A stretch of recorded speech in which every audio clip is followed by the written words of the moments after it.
luxury can't ever feel. Every choice I make feels like a battle. Survival of the fittest in this hostile rattle. Oh, these streets of steel, where pain is real. Vulnerable yet strong in every deal. Trust is rare, but I'll never kneel. In the streets of steel, I'll make it through, I'll heal. Blood on the pavement, tears in the rain. Growing up tough in this never-ending pain. Fighting for respect in a world so cold. My story untold, but the truth will unfold. Oh, these streets of steel, where pain is real. Vulnerable yet strong in every deal. Trust is rare, but I'll never kneel. In the streets of steel, I'll make it through, I'll heal. Aggression meets vulnerability in my soul. Struggling to survive to reach my goal. I wear my scars like a badge of honor. In this concrete jungle, I'll be the conqueror. Oh, these streets of steel, where pain is real. Vulnerable yet strong in every deal. Trust is rare, but I'll never kneel. In the streets of steel, I'll make it through, I'll heal.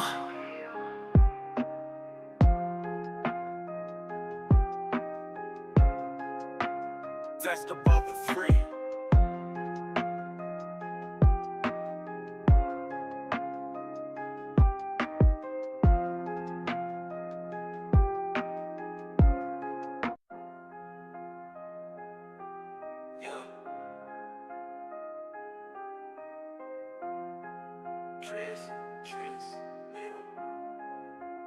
That's the bubble free. Heartbreak in the city, streets of steel. Loyalty's a luxury, can't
Welcome everybody to RR Gaming LLC. It's your boy Jay Morals and this thing hopping out to get this money on this road. So we're gonna go ahead and get this thing started, man. If you're new to the channel, man, like, follow, subscribe, cause your boy going on the road, going live. You feel what I'm saying, man? I hope y'all like my hat, man. I got my little spiffy little hat on. You feel what I'm saying? I want to be nice and comfortable when I'm on the road. You feel what I'm saying?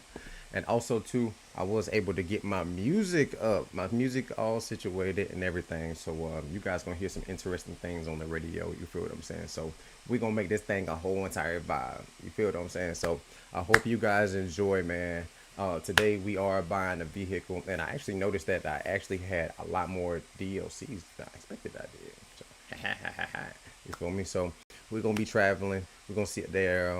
We're gonna see if we can start us a real good career, start us a fleet, get some people on the road and stuff like that, man. And then also too, tomorrow, man, y'all gotta remind me, dog. Tomorrow, I need to go ahead and start me an account so I can be able to, be on the radio, be on a little check 1 2, check 1 1 2. You feel what I'm saying? So everybody can hear me and stuff like that, man. We gonna make this thing lit, lit shit. You feel me? So without further ado, man, let's get started, man. Let's get started. Yeah, man, the love, bro, the love. Appreciate it, man. Appreciate it.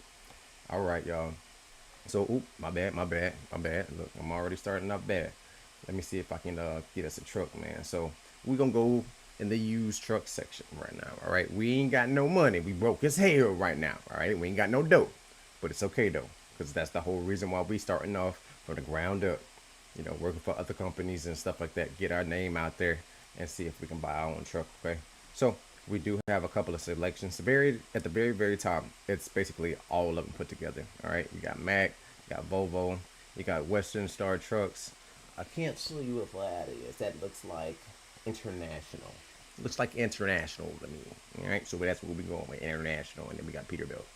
All right, so let's see on the Peterbilts. That's the boss trucks right there. That's the ones that's out there making that big dollar. All right, so we got a Peterbilt, 389 day cab. I don't know the difference, y'all. I don't know the difference. I'm still new to this whole driving trucks, not giving a fuck, getting that paper, and not waiting on waiters. I don't know, but I know that Peterbilt is a very common brand. You feel me? So if you guys have any suggestions or something like that on my next truck, because I'm gonna give me another truck, Sean. I'm gonna have it. Putting trucks all on the road. You feel what I'm saying? But right now, I do got to get me a truck for myself. Okay, and so on this Peterbilt, I do see it has some really good ratings on it. It's 5 star, has very low miles on it. The maintenance. Now, see, it says +3. I don't know if that's a good thing or a bad thing. Maybe I have to fix it 3 times as much. You feel what I'm saying? I'm not sure. Okay, and then it's left-handed. Okay, 370. Okay, horsepower. Okay, all right, not bad, not bad. We looking around. Let's see. Okay, so they only got 4 on Peterbilt. Okay, all right, y'all. What y'all thinking, y'all? What y'all thinking? So got Peterbilt. And I ain't gonna go through all of them. We ain't got enough time for all that. You feel what I'm saying? We trying to goddamn swerve about this thing. You feel what I'm saying? So I'm gonna let y'all see the selections. Okay, I'm gonna let y'all take a look. We are at a used car lot now, so we can't, and we do need to have enough money to be able to buy us a trailer too, because we still got to buy us a trailer, right? Can't be. We might as well not put the truck on the road until we can buy a trailer, right? Okay, so we gotta, moderate our spending a little bit. So we got a Western Star 5700 XE. Don't know what that means. Day cab. Let's see what the ratings on it, because it says condition looking terrible as hell. Ooh wee. Shit. Bro, the miles are crazy. I'm good. I'm good. Never buy a car with high miles, y'all. That thing been on the road. That thing been, they been pushing hell out of that motherfucker. You know what I'm saying? So, we ain't not doing that to ourselves. We not doing that today. I'm not gonna hurt our own feelings.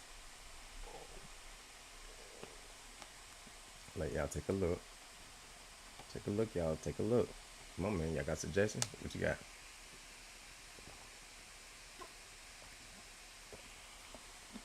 49X. Which one was that under? Let's see. 49X. Oh, on the Western Star. Okay. All right. Check it out. Check it out.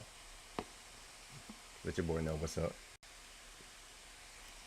Like I said, I'm new to the trucking game, man. I'm trying to get into it though. Feel me? So you gotta let your boy know what's up.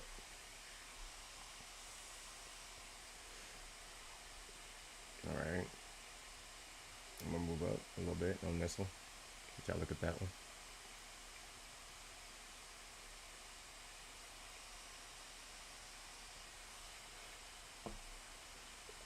Should have some dang on some damn theme music or something.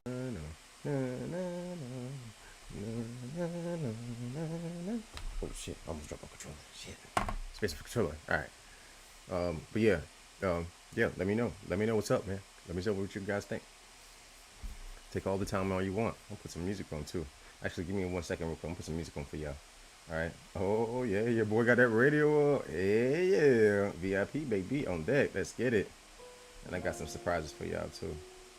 You know what I'm saying, man? We going lit, live, and ready to get this cake up. I'm looking for some. Oh, there you go. I was about to say. See, I can't rhyme when I'm looking for stuff now. I can't rhyme. It fucks me all up. All right, so let me know, y'all.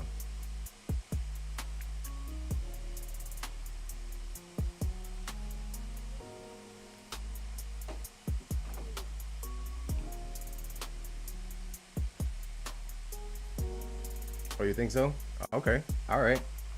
All right. So we rocking with it. We rocking with it. So we can ride with the 49. It got pretty low miles too. You feel me? So condition looks pretty good. 150 gallons. 150 gallons. The tank holds too as well. So that's not bad. That's not bad.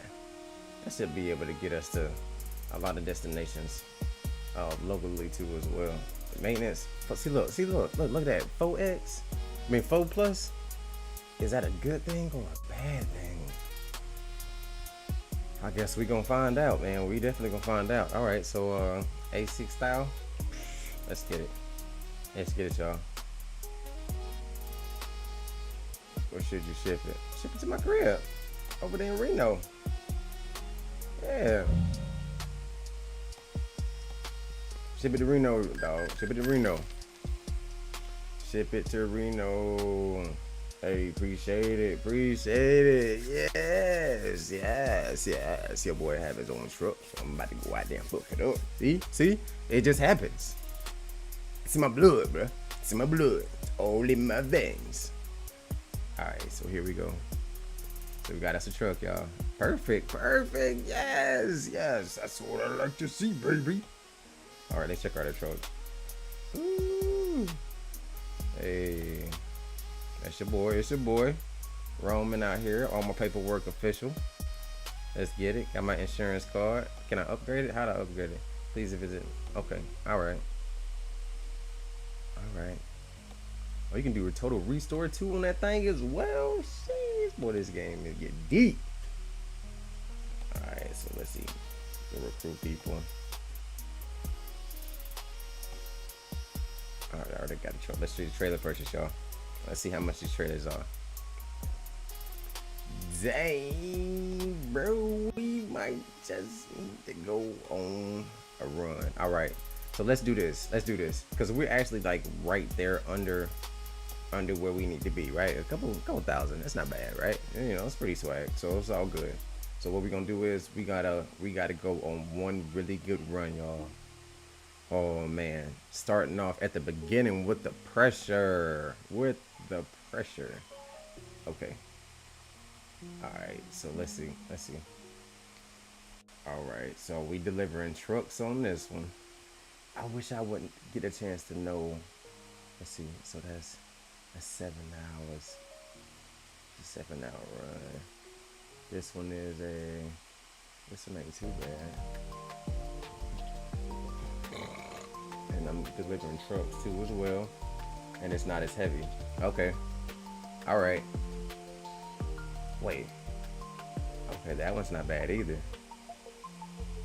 That's just a couple of hours. It's pretty straight. These two right here looking like my babies right here. Okay, what's this one looking like? Okay, that's like 30-something hours ish. Tractor, but then I gotta have a booty on the back with a tractor. So we can do a car or a yard truck, y'all. Which one? Which one, y'all? 14 and 15. It don't matter, man. We getting dough either way it go.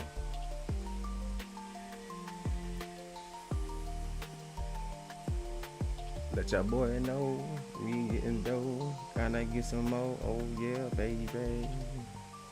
Got me going crazy.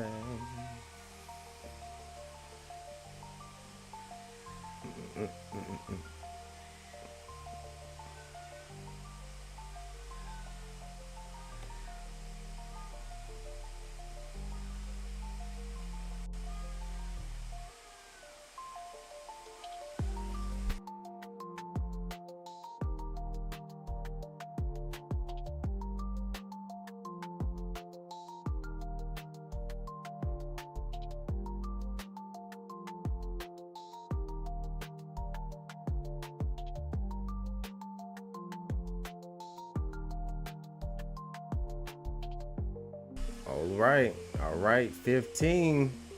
15. True, very true, very true. Broke money do not make a damn dollar. So we gonna go ahead and hop into this thing. You feel what I'm saying? Get that big old 15, baby. 15. We going for the money, y'all. We going for the money straight up Jump Street. You feel what I'm saying? We gotta recoup for buying that truck. Let's go fuck it up. Let's get it.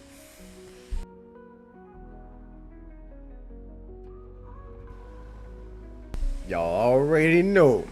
Prep the truck, don't fuck it up. Okay, alright, let's prep the truck. Get that spray. Shit gonna go my way, you feel me? Let's get it, baby. Alright, so it does seem like I gotta go behind a bit. Oh, nope. Turns right there. Turn it right there. Okay, alright. A1 steak sauce. We ready. We running like Red and Mouse, y'all. Let's get it. Let's see our car go. Okay. Our booty back there ain't too bad, right? It ain't too bad. We good. We swinging out here in the hood. Let's get it. And also too, man, if you're new to the channel, man, go ahead and hit the subscribe button so you never miss one of my exclusive streams. You feel what I'm saying? They gonna put doing members only stream. We gonna start going crazy in this thing. Feel what I'm saying? Let's get it. Let's get it.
Tripping already, man. Damn, I should be in that lane so I can turn.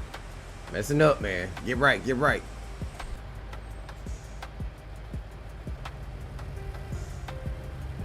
Look, make sure the police ain't behind me too.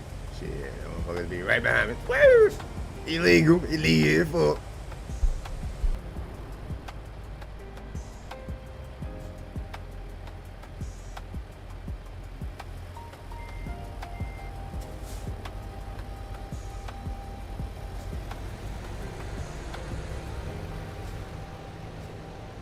Gotta turn my blinkers on. No illegal shit today. Besides speeding. It's in my blood, man. I gotta speed.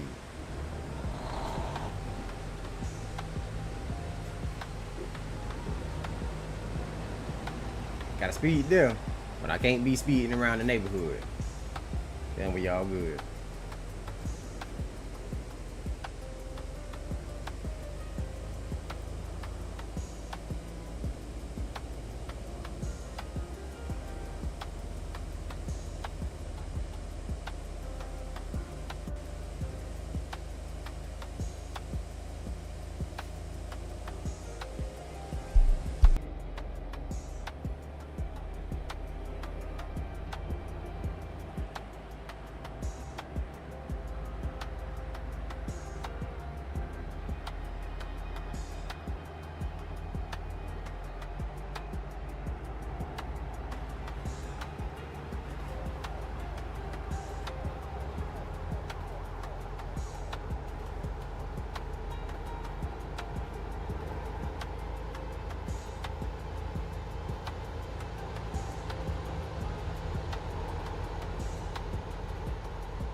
Professional.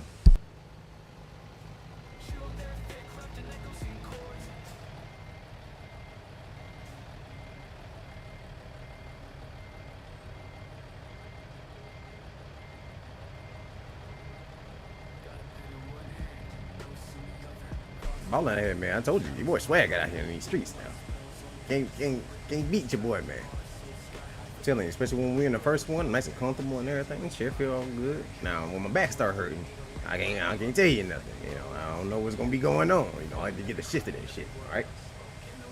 But right now, we getting dope.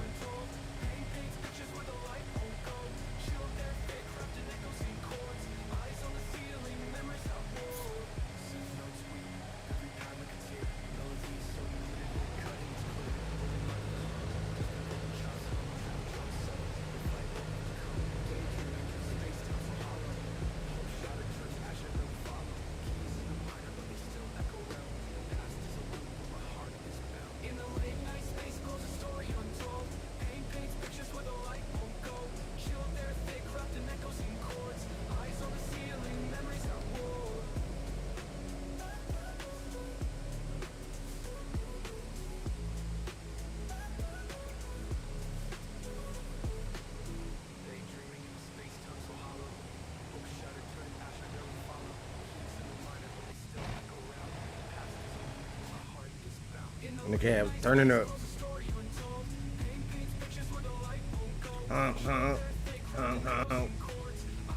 Do trucks have that anymore? Or you can like pull a little string or nothing like that? I thought every truck had that shit. I'm sorry.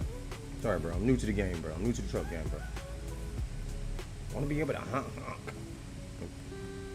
See, that sound like a damn Toyota, man. That don't sound like no big truck. The big truck sound. Ooh, I want that thing to be deep.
Try to switch it up for y'all truck enthusiasts. You feel what I'm saying? Give y'all the total experience.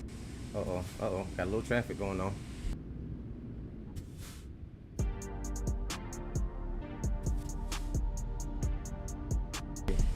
We in it. We in this thing. We in this thing. Check it out like a G-string. Check it out like a G-string. Hey, hey. Pulling off in a truck. We don't give a fuck. Slow as fuck. Traffic slow as fuck. But we still moving. 6 hours. She choosing. I'm sorry. I don't know what they all got going on, G. I'm just trying to stay Gucci. This road's kind of weird. This is nice though. I gotta look at the scenic areas. We gotta go take some pictures, y'all. Y'all know how that shit go, man.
Man, that ambulance doing too much, man. He almost got himself hit, bro. It ain't gonna be on me. It ain't gonna be on me if you hit me, bro. It's gonna be on you. So you watch your ass out when I'm coming through. Understand me? Do you understand me? Pay that ticket, G. Pay that ticket. Pay it. Pay it. Come and get it up out of the way. Hey, $27 to my employer.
Yeah, so if y'all don't notice what just happened, I'm not able to get off on that exit. Something must have happened. Somebody got into a car accident, old non-driving ass, coochie ass motherfucker, so shit.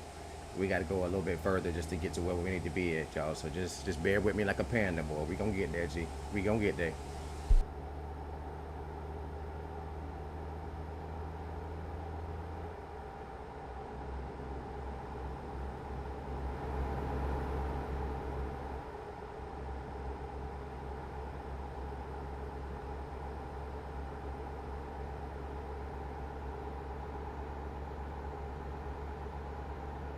Expect the unexpected. You know, being a truck driver, sometimes it be like that. Sometimes you can't necessarily work it out the way you want to, but you got to work it out the way you have to. You know, it's how it is.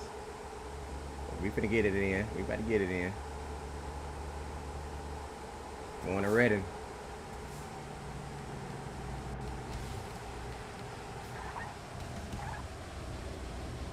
I stay going to Reading.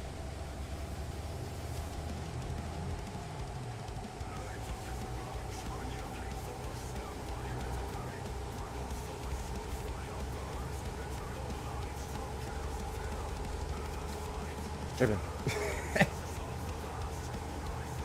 Got my rock music on, turning up, man. We turning up.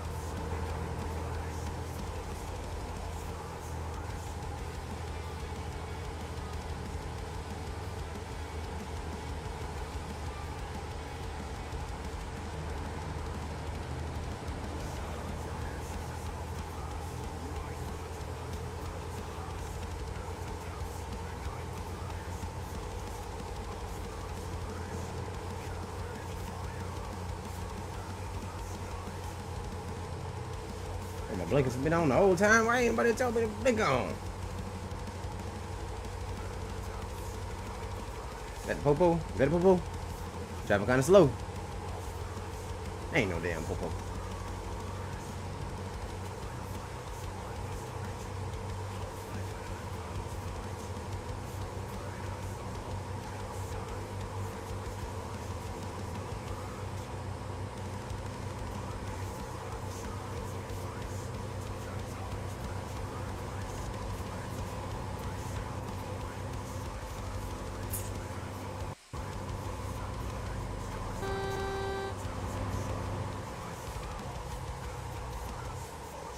No, I need to be doing that. It seems like when I beat my horn, everybody slow down.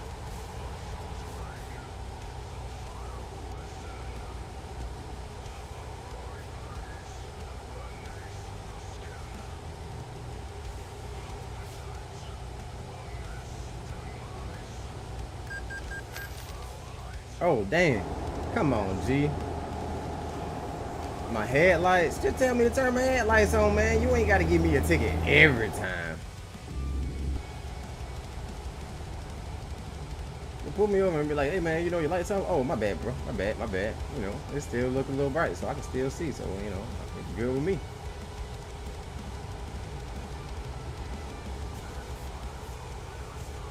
That's my karma. My speeding karma. Coming back to bite me in my ass.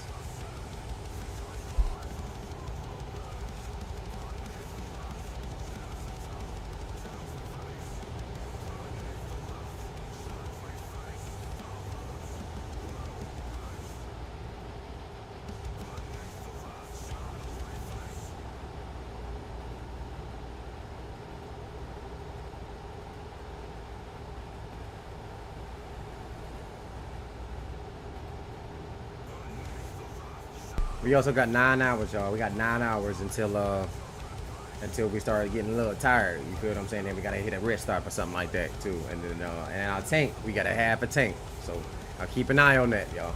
Keep an eye on y'all. See, it's in the red. We're gonna be messed up. So just make sure you look out for your boy now. I'm paying attention to the road. You know, I'm looking, paying attention.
All right, y'all. We got 2 hours and some change, man.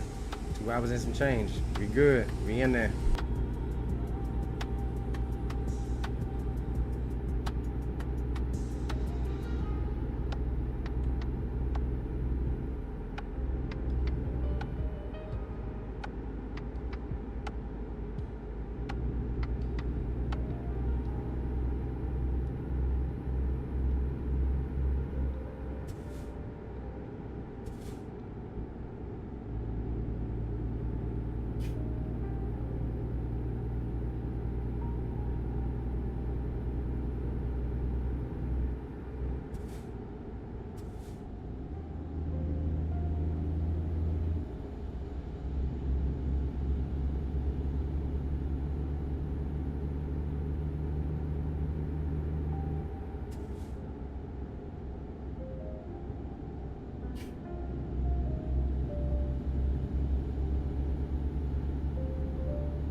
Cruising past the places we swore we'd never leave. Your sweater in my backseat still smells like last week. Phone screen lighting up, but it's never your name. I replay words like I could edit the pain. I'm just floating in the rear view, watching all our little plans fade out. Got you ghost in every window.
I was gonna pass them, but knowing my luck, the damn exit will pop up. Then I end up having to knock half of these cars off the road just to get the exit. So I ain't gonna do that. I'm just gonna travel behind it.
All right, y'all. Take my seatbelt off. We done made it to our destination. All right, so let's see what they got. Let's see what they wanted.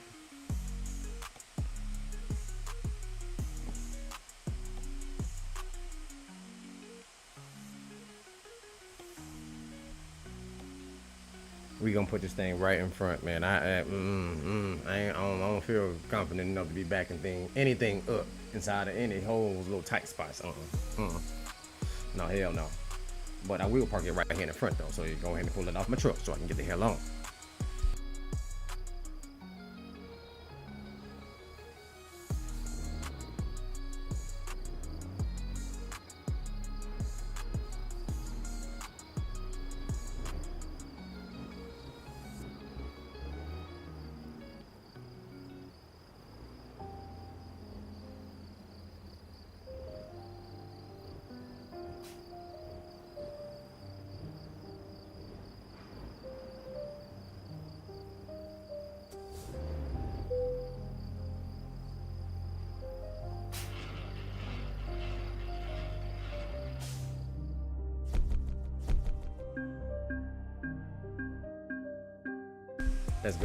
Let's go. Cash flow bank roll. 15,000 in my pocket. Yeah, we getting dough. Let's see how much we got. Got another skill point about to drop. Just in time deliveries today. 39. Fucked it up. Fucked it up. All right, we did good, y'all. We made some money, dog. All right, so we at 39,000 right now. 39,000. So let's see what kind of trailers they got for 39,000. Shall we? Hold on, let's see. Don't use used. Gotta buy used now. Okay, trailers. All right, let's see what we got.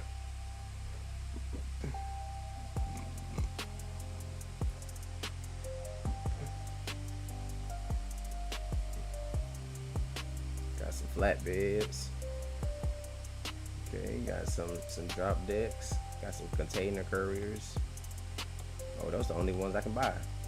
What y'all thinking, y'all? What y'all thinking? What your boy know? We only got 4 options for the time being, but that's gonna open up real soon, y'all. Real soon. Let your boy know what's gonna make the most money and not be wobbling all on me while I'm on the freeway. Cause you know your boy, you like to get to the money. You know I like to speed it a little bit. It's in my blood and all. It's all in here. So let your boy know what I should go with.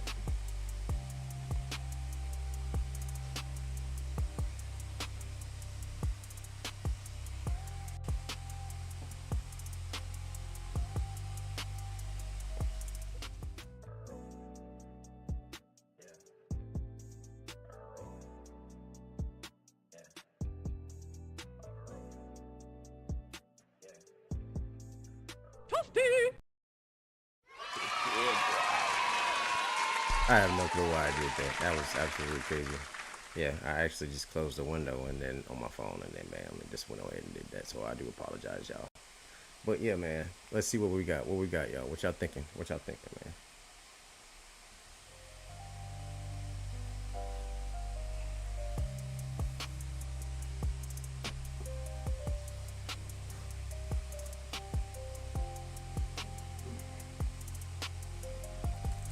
Grab me some crackers too while we wait.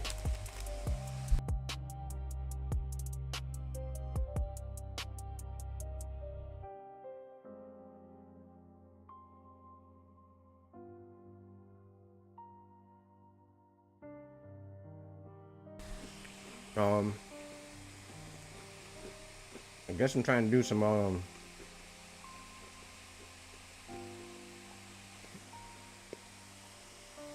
trying to ship equipment because equipment usually be the most money, that and trucks. So these might not necessarily be what I'm looking for, right? I might be able to just ship trucks without it, right? I'm not sure. Might have to get something on addition. But it's our first purchase. You know, we got to buy something. Buy something. See what we need on our trip, you know, to be able to get like shipments and orders and stuff like that. And then if we need to, you know, upgrade, then we can. But right now, we're going to have 4 options, y'all. Only 4 options.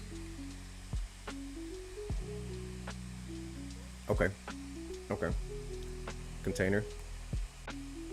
Let you check the specs out real quick. Go ahead.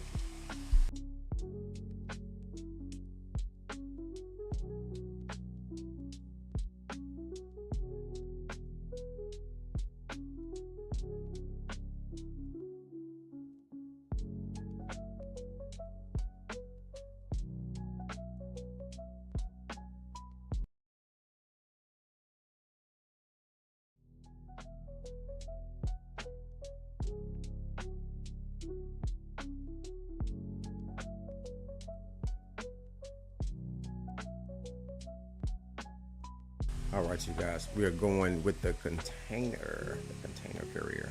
All right, let's go on and get that thing. Go ahead and send that thing to Reno real quick to the crib. Yeah, let's go. Yeah, let's get it, y'all. So we have just officially bought our first truck and our first trailer. All right, we are doing very good right now. We made a decent amount of money on that last run, so we was able to kind of pick and choose what exactly what we wanted. You feel what I'm saying? Through you know, in these little 4 little selections that we do have, because the other ones open up at 11 and we at, I'm not sure, I think I'm like at 9 right now. 10. Okay, so on my next one I'll be able to buy the other one. So I should have waited. Maybe I should have waited. But it's all good. It's all good, man. We got to get us our own truck, man. That was the whole point, right? We had to get our own truck and trailer today. So that's what we did. All right. So let's go ahead. Oh, you can do quick travel too. Okay. All right. So we got these 2 actually just opened up. So we got freight market. Let's see what the freight market look like. Ah, whoa. Do y'all see that, dog? That money is maximum. Oh, my bad. That money is maximum, bro. Maximum profit. And then you also got the little small ones too as well. Okay. Is this with my truck? Oh man, this is all right. I'm gonna take a small one, y'all. Let's take a small one. Let's see what happens. Okay, hold on. Let's take a small one, see what it does. So our truck is at the crib right now.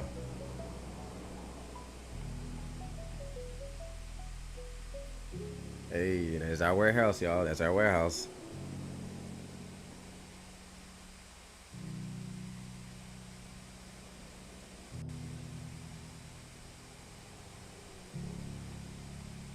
Have plenty of space to work on it.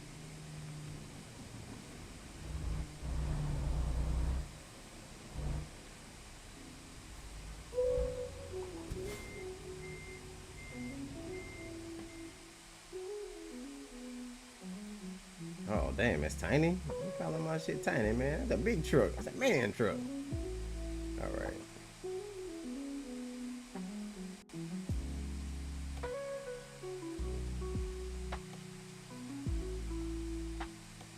Oh, no way. I can hire people too? Oh, I don't have enough slots available. Okay, I'll hire somebody soon. So what if I want to... No, I don't want to relocate it. I want to use... Yup. It has been attached. Okay, for sure, for sure. Okay. Make private. Okay. You can sell it from here. You can dismiss it. You can copy configs. Okay. All right. So we set. We set, G. Okay. Hey, look at us, bro. We balling out here in this speed. All right. Here we go, y'all. We got our truck.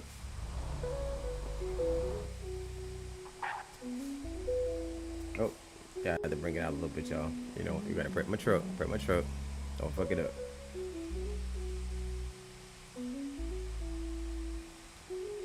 A 9-hour drive. Jeez, boy, I hope you guys get some sleep. Nope, nope. Nope, he didn't get himself some sleep. So we gotta make sure when we stop at these stops that we get us some rest and we detach the back. Detach the booty. Okay, I like how this thing drive. I like how I drive now. It's a little swift.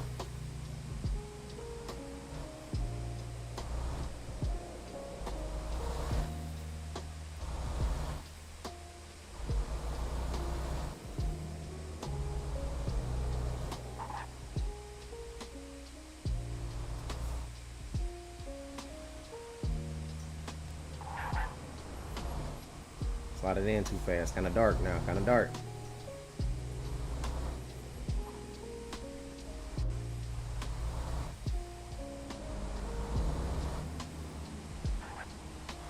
Alright, we gonna clear it.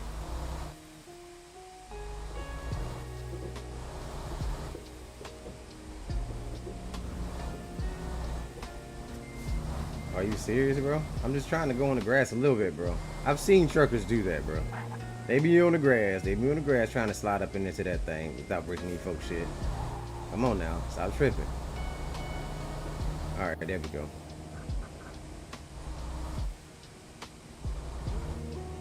Alright, so let's turn our lights on before we get a ticket.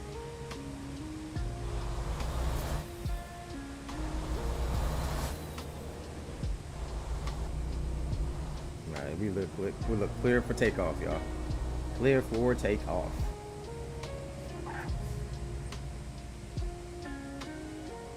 I don't understand why this drive is so long.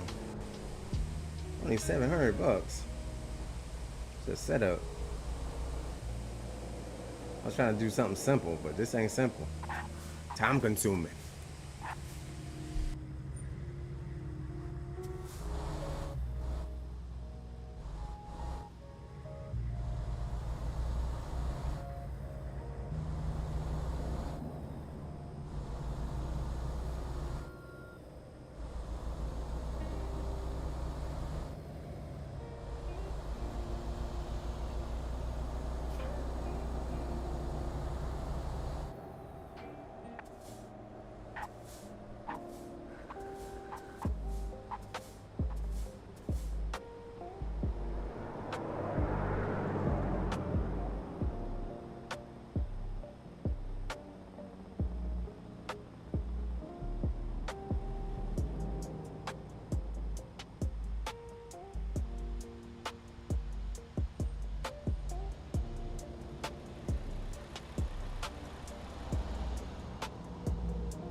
Had to go ahead and get us some rest a little bit real quick.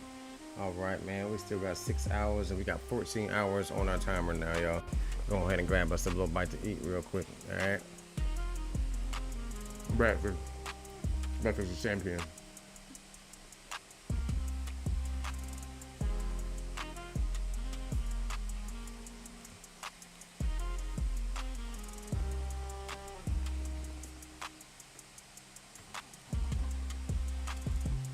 I'll go ahead and prep my truck real quick.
Gotta move my hat.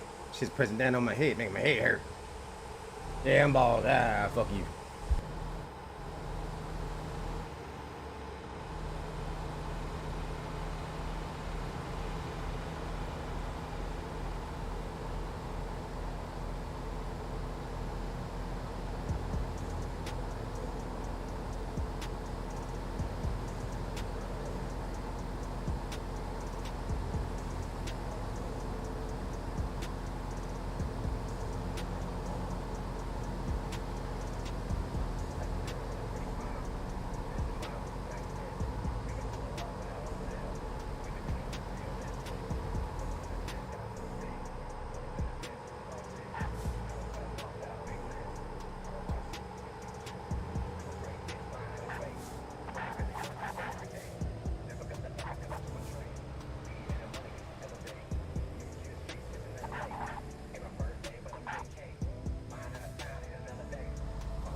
All right, you guys, we got 4 different job types to select from. I'm gonna give y'all a little minute to select, see which one it'll actually be the most beneficial for our cargo holder, cargo container holder. Thank you, a flatbed. All right, give y'all a little second.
Yeah, pretty much. That's what I was saying. But I think these two right here require me to have to log into my little World of Trucks account, which I haven't did. I'll do that tomorrow, y'all. I'll do that tomorrow. I've been trying to work everything out with trying to get everything worked out with YouTube and shit. You know what I mean? Give me some time, man. Give me some time. All right, but I would say the cargo market seems like a pretty good fair bet. Okay, all right. Equipment and stuff like that. That's not bad. Potatoes. Oh, potatoes. See what the highest ones look like. Okay, all right. So pretty decent, and it's basically the same exact things. Okay, sugar and stuff like that. Okay, all right. Let's hit this. Let's hit this 11th thigh out. Go and hit this cake up, and then we turn around. We can use the money that we got. We'll try not to get a loan, because you can get a loan on here too, but we don't want no loan. We're trying to do everything through blood, sweat, tears, and hair follicles. All right, so we'll try to see if we can hire somebody, put somebody else on the truck, so we can make some more money.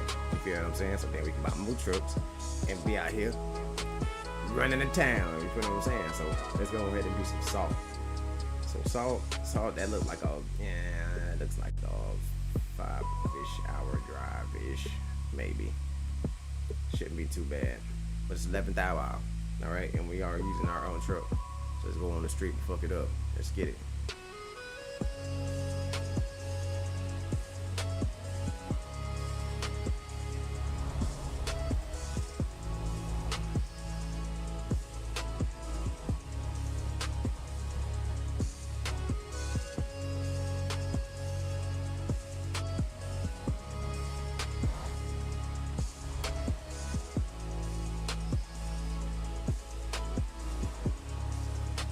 Okay, so we're gonna have to back that thing into it.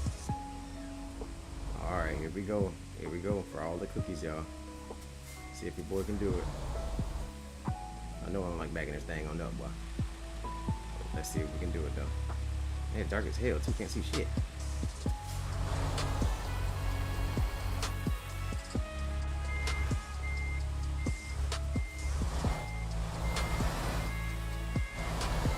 Okay, I got an idea, y'all. Back it all the way back up.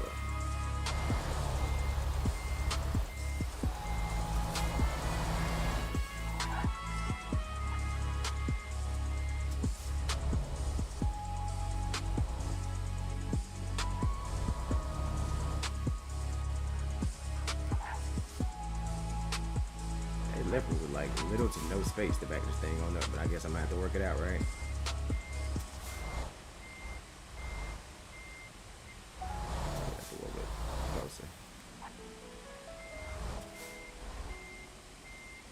What if I, hold on.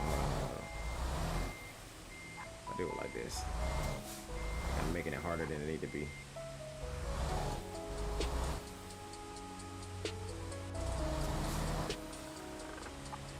Woo-wee, boy, we close. Close to hitting that truck. Plugging it up. Alright, we backwards now. Let that thing on up. Let me get a little straighter.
Gotta prep my truck. Prep my truck. Y'all seen that. That boy done slid off in that thing. He got it in there. In under 20 hours.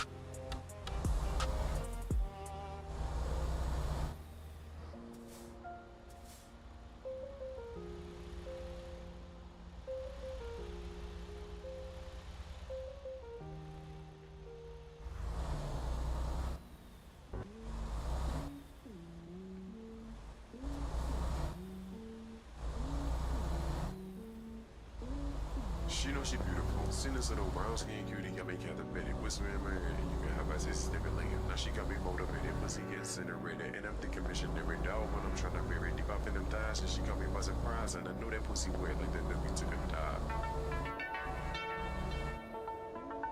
So what's happening? Hotter than summer, hella ass. If you back and Get it on the floor. We can get it on the mattress. how you like it rough, we can get a little nasty. Clean that pussy up, and I put it in that casket. Dance while I watch the man, he's spectating. Take it on the rate, have that booty get faded. Take my mask off, cause I'm trying to put my face in. I don't put my nipples Let me get your name, girl. Let me get your number. Let me show you how to love us so amazing. Come together and make that night. Oh, let me get you. Cause I ain't trying to spend another night alone. And I promise you, baby, one bite of that cookie, I'm gonna make your body moan. That girl is a miracle. Got a nigga running around your cubicle. I'm digging you with the banks open. Cause I'm trying to burn this check on you. Lights out the bonus, you big keys in Mexico. While we blowing on sperm. We talking Texaco. Rubbing on your waist and thighs. It made the city blow. I think I need to dig in. Cause you took a minerals. And you know. And I know. And she knows. And you know. And they know. Press to your location. Time to get studio.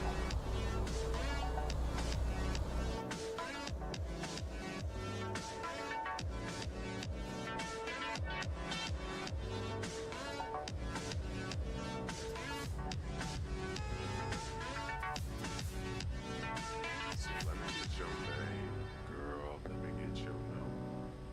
Let me show you how to love us soulmates. Come together to make my night. Oh, let me get you home. Cause I ain't trying to spend another night alone. And I look at you, baby, one bite of cookie. I'm gonna make you my mom. Rich shit in the soul. Boy, never let it go. To make my love too show. Make me look a shine for. Oh no, cause your body really teasing me. Gripping on my neck when I'm sending your seeds. As we went up all our nights, spare sheets. Keeping you covered till the morning sings. I'll let you get to endless laughs. Some break us up a little bit in the paragraph. You do it till I'm climbing these skies. Finally opening my blinded eyes. So let me get your name. I don't know what the hell they got going on, but I'm about to pass the hell out of their ass, man. God damn. Time to go.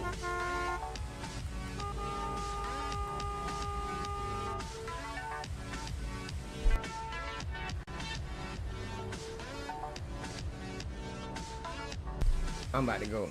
I'm about to go.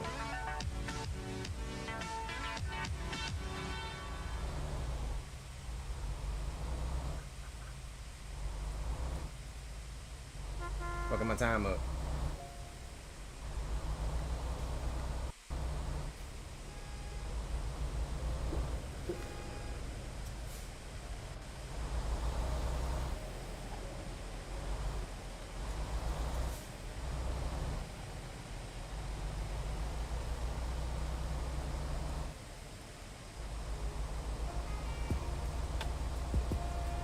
Yeah, we back on now.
I was not meaning to park on the line. I meant to park on the side that was gonna get me to where I need to be. I just didn't know which way it was going, so I was like, parking in the middle would be the fair bet. The lodger's there. The lodger's there. I promise you.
Feel her up, baby. Feel her up. Goddamn right. All right. So we can go ahead and pull up a little bit, and if everything works out, we should be able to just pull right into a spot and get some rest. All right.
Welcome everybody back to RR Gaming. Your boy had to go on a BRB real quick, like, you know what I mean? Had to go take me a little PP, but we back in the game.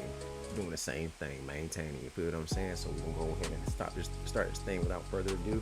We actually just went ahead and parked our truck, took a little break real quick, took a little rest, got us some Flying J's, got a little big ass burger and shit like that, got us some Mountain Dew, and we all ready to get back on the road, alright? So if you're new to the channel, man, go ahead and hit that subscribe button so you never miss one of my streams. You know what I'm saying? Let's get it.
She knows she beautiful. Seen us little brown skin cutie, got me captivated, whispering my name.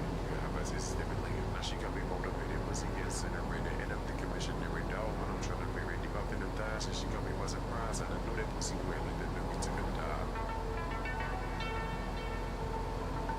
So what's happening? I didn't know some of the lies. If you back and get it on the floor, we can get it on the mattress. I know you like it rough when you get a little nasty. Clean that pussy up when I'm putting it in that casket. Dance while I watch the bed, expectating. Take it on the ring up there, you get faded. Take my mask off, cause I'm trying to put my face in. I don't put my efforts to make it show. Shaking, girl, make it show.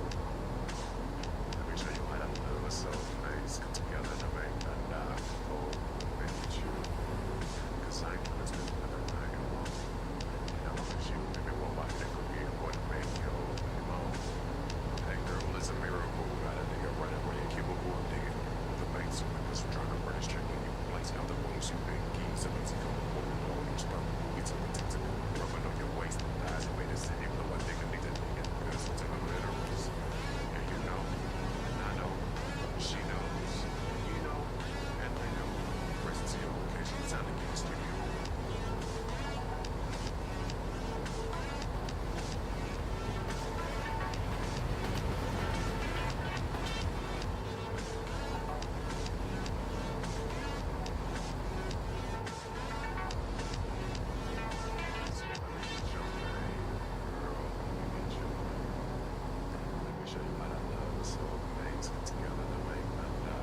What's up? What's up? What's up?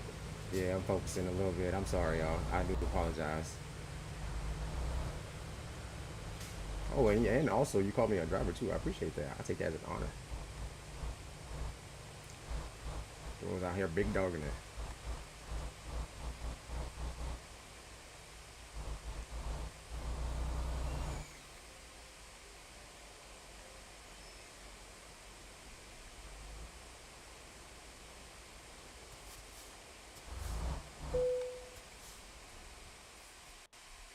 Yes, sir. All right, let's see what they wanted. What they wanted. What they wanted.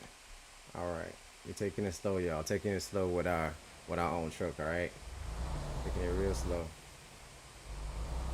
so we can get somebody else out there. So then my truck break down, then I can still get some money up. You know what I mean? Just being smart, making money moves, baby. Money moves. Money moves. Okay. Nice. I'm starting to like the little these little stops right here, just because like on the first ones they were a little bit unforgiving. I have to say, had to be perfect. Let's go. Let's go. Bankroll, baby.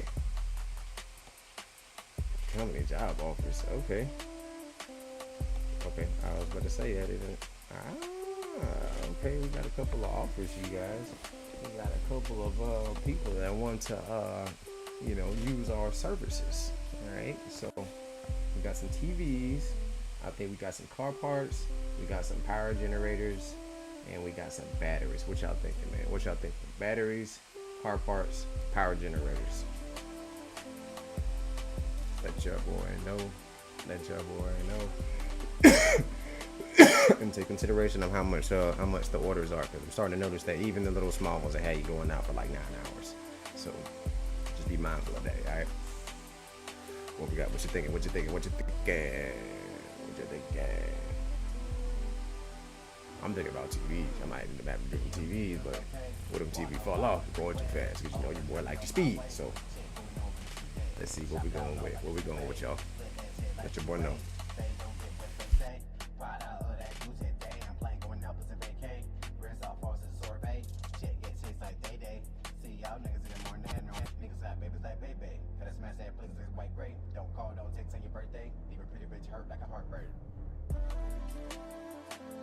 I'm totally convinced my phone can hear everything that I'm saying. As soon as I said batteries plus came up with a freaking ad in my damn email. See, I need to turn this phone completely off. I got too much control. You know way too much about me. You understand me? I turn this thing off. It's your boy No Man.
We on Broadway, ensure that we all stay. Orange juice when I do say them 10 bands off free play. 95, take a chill pill. Theme park on a Ferris wheel. Poolside on the top deck. My nose pierced, let me Aztec. Summer chillin' on the sand dune. Need to book a new escape room. Day trip, need to pack a bag. And we had a blast up at 6 Flags. If they hate it, let them be mad. Cut watch, got more class. Only here for a short time, but I say what's up when we cross paths. Call alarm where we going off. Stepping out when we got a floss. Say they love me, but their love is lost. Burn bridges, gotta swim across. Call alarm when we going off. Stepping out and we got a floss. Say they love you, but their love is lost. Burn bridges, gotta swim across. Call alarm when we going off. Stepping out and we got a floss. Say they love you, but their love is lost. Burn bridges, gotta swim across. Okay, okay. All right. Got DW dropping that request real quick. All right, so we got two options on the batteries. We got the 14, and then we got this one. Which one you think we should do? A Steel or Sale Goods? Sale Goods be paying good now.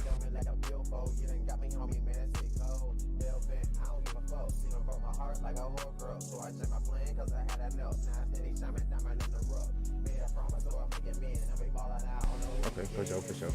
Let's go. Taking off with the batteries.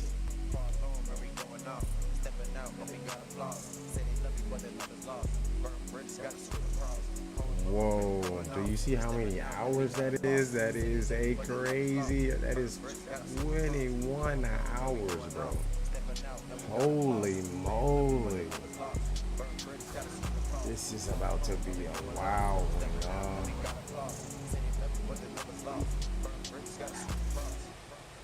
This is gonna be crazy.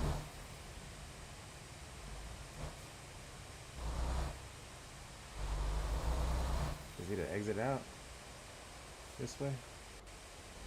Hopefully there is. I can just spin around in this little area over here. Oh yeah.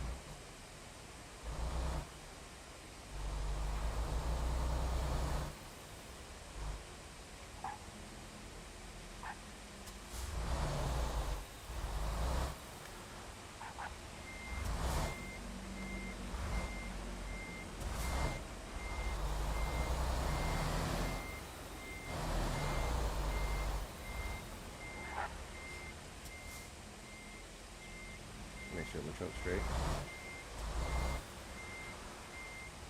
Hit the body gate. Turn my wheel.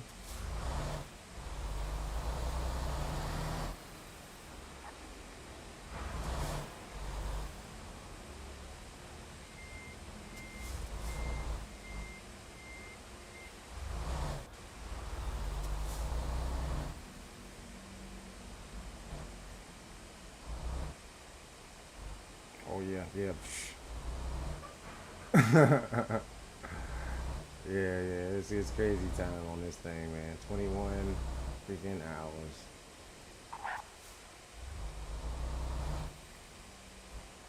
They better give me double, triple, quadruple pay, expeditious pay, because you know your boy gonna be speeding on that road, man, and not these 21 hours out.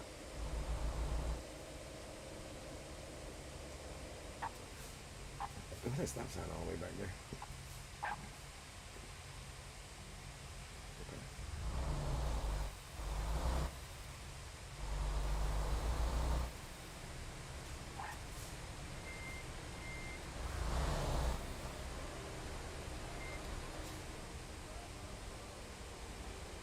Cruising down the city streets, heart heavy with defeat.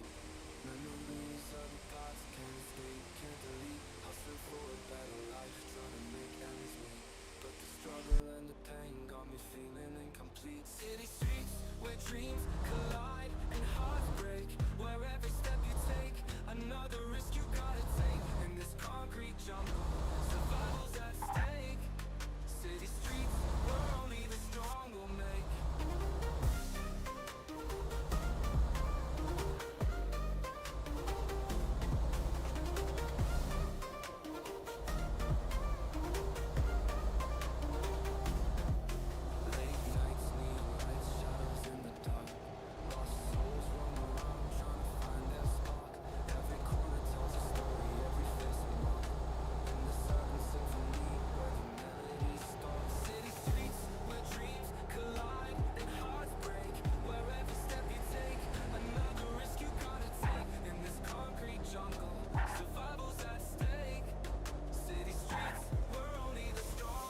fight.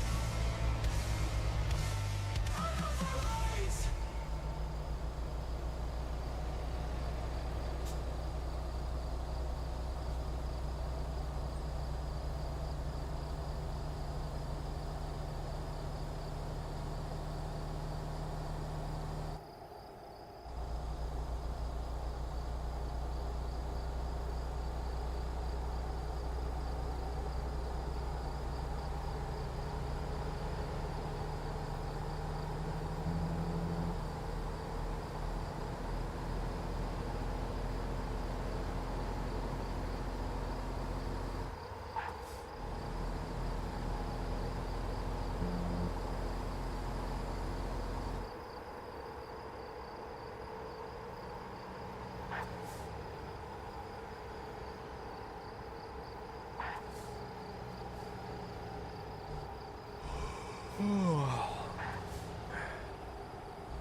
just past mile marker 187 on I-25, way thicker than anything the Weather Service had predicted.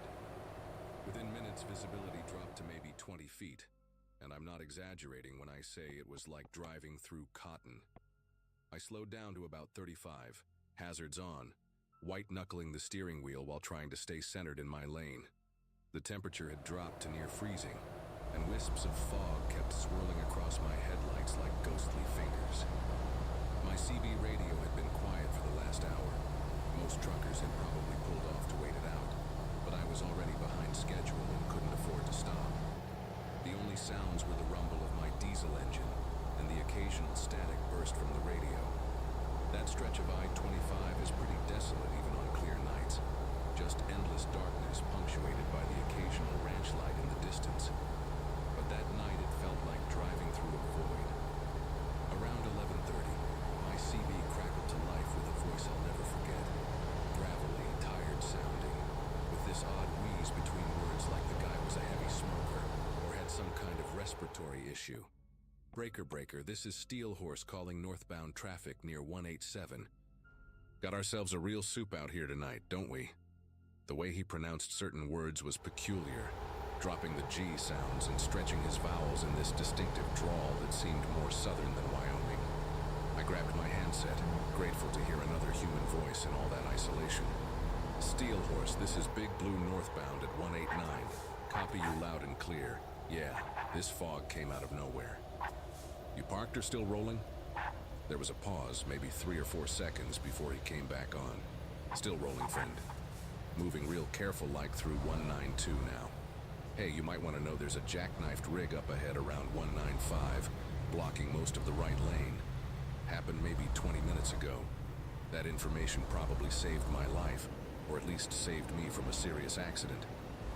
I thanked him and asked if anyone was hurt, and he said he didn't think so, but the fog was too thick to tell for sure. We kept talking as I drove, and something about his voice was oddly comforting in that oppressive darkness. He told me he'd been driving this route since 1982, knew every curve and grade change by heart. Said he was hauling a load of lumber up to Sheridan, driving an old Kenworth W900 that he'd rebuilt himself 3 times over the years. The details he gave were incredibly specific. Mentioned the custom leather seats he'd installed, the chrome Peterbilt style air cleaners he'd retrofitted, even the faded Leonard Sky Nerd sticker on his back window. Every few minutes, he'd give me updates on road conditions ahead, warning me about patches where the fog was thicker, where the road curved sharply, where there might be ice forming. When I reached mile marker 195, sure enough, there was the jackknife truck exactly where he'd said it would be. A red Freightliner twisted across the highway with its trailer at a 45-degree angle, hazard lights blinking weakly through the fog. I eased past it in the left lane, barely squeezing through, and told Steel Horse I'd made it safely around. That's good to hear, Big Blue. Real good to hear. Gets hairy through there, even on a clear night. Say you might want to ease off your speed coming up on 198. There's a nasty dip there that'll bounce you good if you hit it too fast. Learned that the hard way back in 97, cracked 2-leaf springs and spent 3 days waiting for parts in Cheyenne. His knowledge of the road was encyclopedic, and I found myself trusting him completely. He'd mention landmarks I couldn't see in the fog, but would catch glimpses of seconds later. An old billboard for a defunct truck stop, a yellow highway sign with a bullet hole through the middle, a cluster of 3 dead trees that locals called the Witch's Fingers, though he assured me that was just trucker folklore. We talked for nearly an hour as I crawled through that fog, and he shared stories about his years on the road. He mentioned his wife, Dorothy, who'd passed from lung cancer in 2008, and how he'd started taking longer hauls after that because the empty house drove him crazy. Told me about his daughter who lived in Colorado Springs, a nurse at Memorial Hospital, and his 2 grandsons who were both in high school now. The way he talked about them was so genuine, so detailed. Mentioned the older one played trumpet in the school band. The younger one was obsessed with rebuilding old motorcycles in their garage. He even laughed about how his daughter kept trying to get him to retire, move closer to them. But he said the road was all he knew anymore. At one point, he started coughing badly over the radio. This this wet, rattling sound that went on for maybe 30 seconds before he came back on, apologizing and blaming it on 40 years of Marlboro Reds. By the time I passed mile marker 210, the fog had started to thin out a bit, and I could finally see more than 50 feet ahead. Steelhorse told me he was pulling off at the truck stop near exit 213, said his eyes weren't what they used to be, and he needed to rest them for a few hours. Been good talking with you, Big Blue. You drive safe now and watch yourself through that stretch near Casper. Weather's supposed to clear up by dawn. I thanked him for all his help, told him I owed him a beer if we ever crossed paths, and he laughed. This warm, genuine laugh that turned into another coughing fit. I'll hold you to that, friend. Steelhorse signing off. The radio went quiet after that. Just static and the occasional distant chatter from other truckers far ahead or behind me. I kept thinking about our conversation as I drove. How lucky I'd been to have someone guiding me through the worst of it. The man had probably kept me from rear-ending that jackknife truck or worse. I made it to Billings around 7 the next morning, exhausted but grateful to be done with that haul. After unloading and grabbing breakfast at a Flying J, I called my dispatcher to report the conditions and mentioned the accident near mile marker 195. He put me on hold for a few minutes, then came back sounding confused. Jake, I just checked with Wyoming Highway Patrol. They don't have any reports of a jackknifed truck at that location last night. You sure about the mile marker? I was absolutely certain. I'd seen it clear as day, even took a mental note of the company name on the trailer. Riverside Logistics out of Salt Lake City. My dispatcher said he'd check again and get back to me. Meanwhile, I started asking around the truck stop if anyone else had heard Steelhorse on the CB last night. Most guys shook their heads, but one old-timer, must have been 70 at least, went pale when I mentioned the handle. The old guy introduced himself as Carl, pulled me aside to a quiet corner of the diner and asked me to describe the voice I'd heard. When I mentioned the wheeze, the southern drawl, the coughing fits, he gripped his coffee cup so tight I thought it might shatter. Son, I need you to tell me exactly where you were when you talked to him. What mile markers? I told him everything. The conversation starting near 187, the jackknife truck at 195, him signing off at 213. Carl stared at me for a long moment, then pulled out his phone and showed me a news article from 2014. The headline read, "Veteran trucker found murdered at rest stop." The victim's name was Harold Brewster, but the article mentioned he went by Steelhorse on the CB.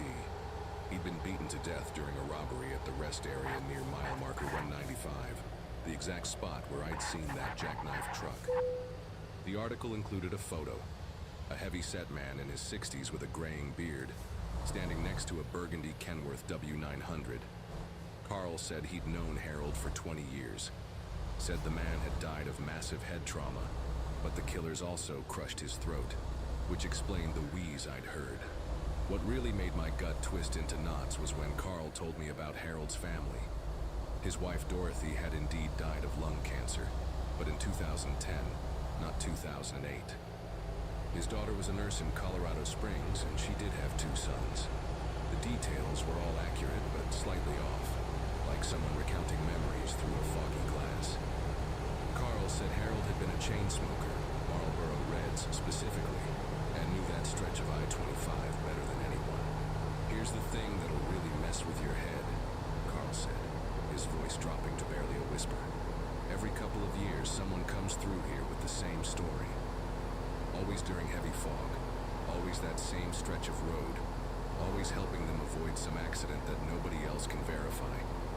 Highway Patrol thinks it's truckers playing pranks, copying the story, but those of us who knew Harold," he trailed off, shaking his head.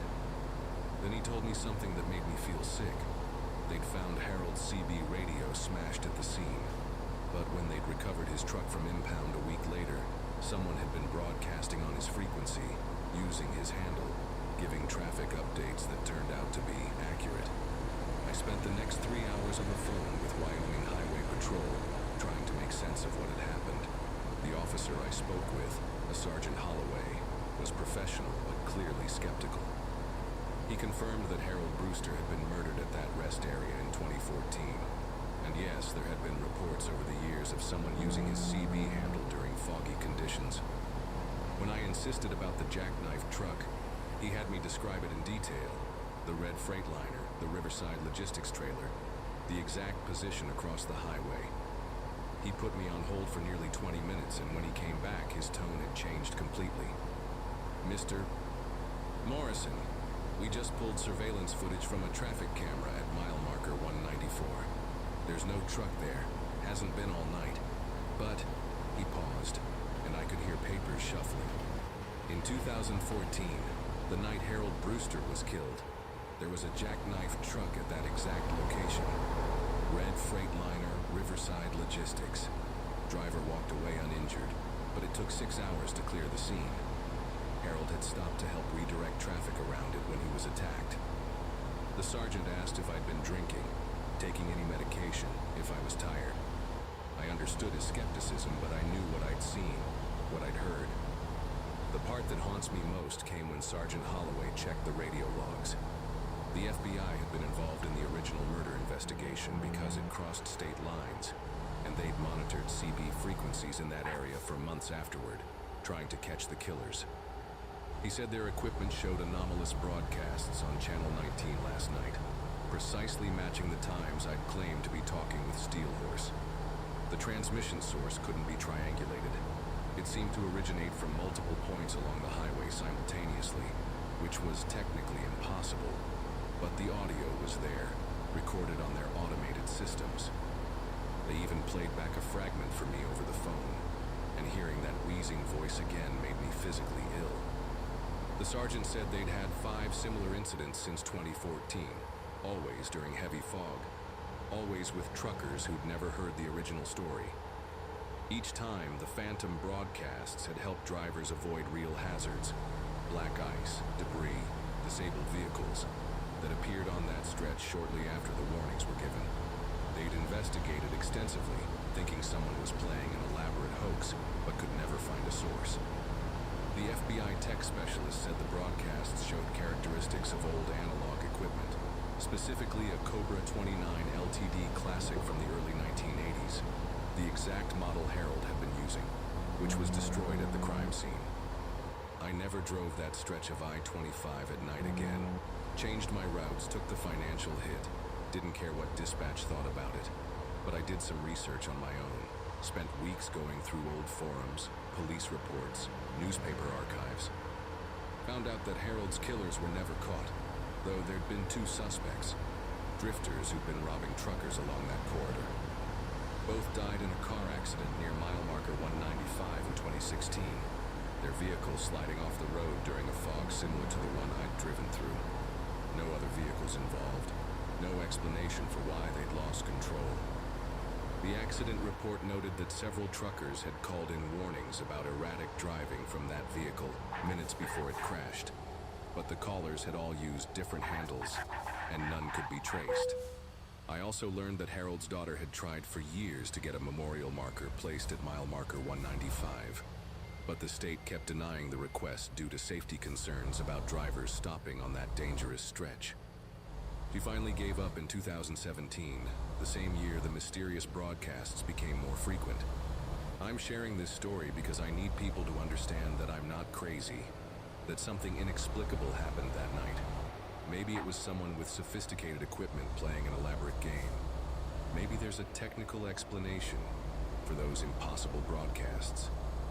But I know what I experienced, and I know that voice saved me from hitting that jackknife truck, even if that truck existed in some other time. Carl, the old-timer from the truck stop, called me a few months later to say another driver had come through with an almost identical story. This time, Steelhorse had warned about a chemical spill that hadn't happened yet, but occurred 2 hours later exactly where he'd said. The driver had already rerouted, avoiding a 5-hour hazmat shutdown. The Highway Patrol doesn't investigate these incidents anymore. They just log them and move on. Some truckers now consider it good luck to hear Steelhorse on foggy nights through that stretch. Say it means you'll make it through safely. Others change their routes like I did. All I know is that Harold Brewster was a good man who died trying to help another driver. And maybe, somehow, he's still out there doing exactly that. I don't need to understand it. I'm just grateful that on the worst night of driving in my career, someone was watching out for me, even if that someone had been dead for 4 years.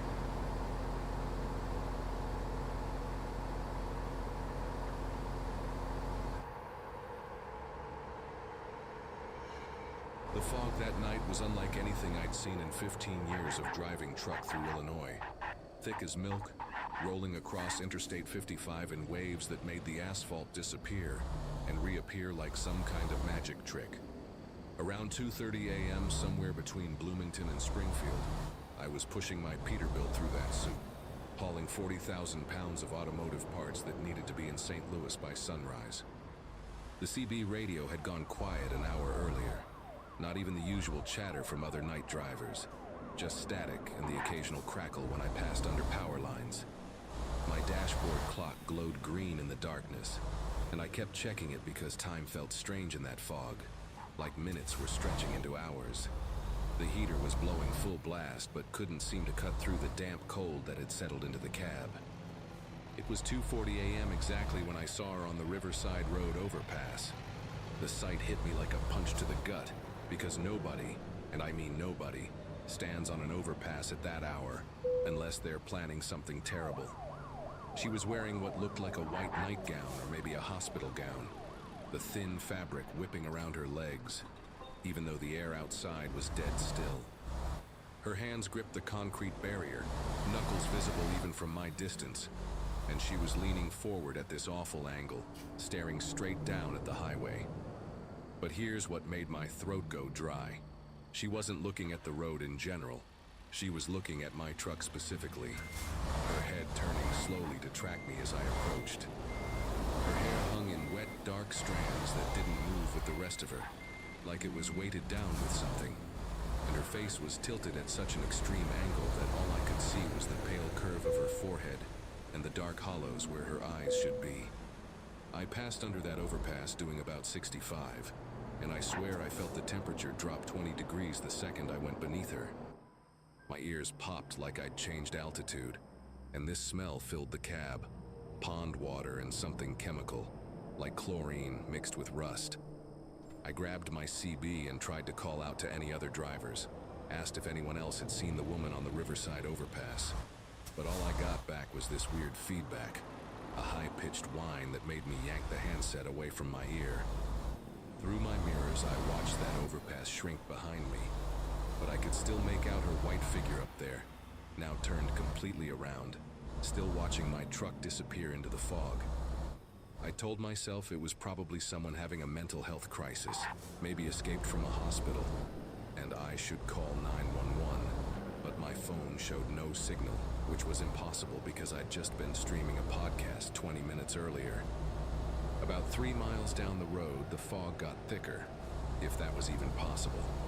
My high beams were useless, just reflecting back at me off that white wall, so I dropped down to regular headlights and slowed to about 50. The engine was running rough, missing occasionally, which made no sense because I'd just had it serviced in Chicago 2 days before. Then my dashboard lights started flickering, not all of them, just the ones on the right side, creating this strobe effect that made it hard to read my gauges. I was reaching for my phone to try calling dispatch when I saw something in the road ahead, right in the center of my lane. At first I thought it was a deer or maybe debris that had fallen off another truck, but as I got closer my whole body went rigid. It was her, the same woman from the overpass, standing perfectly still in the middle of the highway, facing me with her arms hanging straight down at her sides. That white gown now completely motionless despite the wind I could hear howling outside my cab. I hit the brakes hard, probably too hard for a fully loaded rig. The trailer started to fishtail, and I could hear my cargo shifting, metal grinding against metal as 40,000 pounds of automotive parts fell against the sudden deceleration. The anti-lock system kicked in, that violent juddering that shoots up through the metal into you. I'm wrestling the wheel to keep from jamming my feet on my headlight sweep across her figure. She never moved, never flinched, just stood there with her head tilted slightly to one side like she was listening to something only she could hear. Her feet were bare. I could see that, standing on asphalt that had been freezing cold.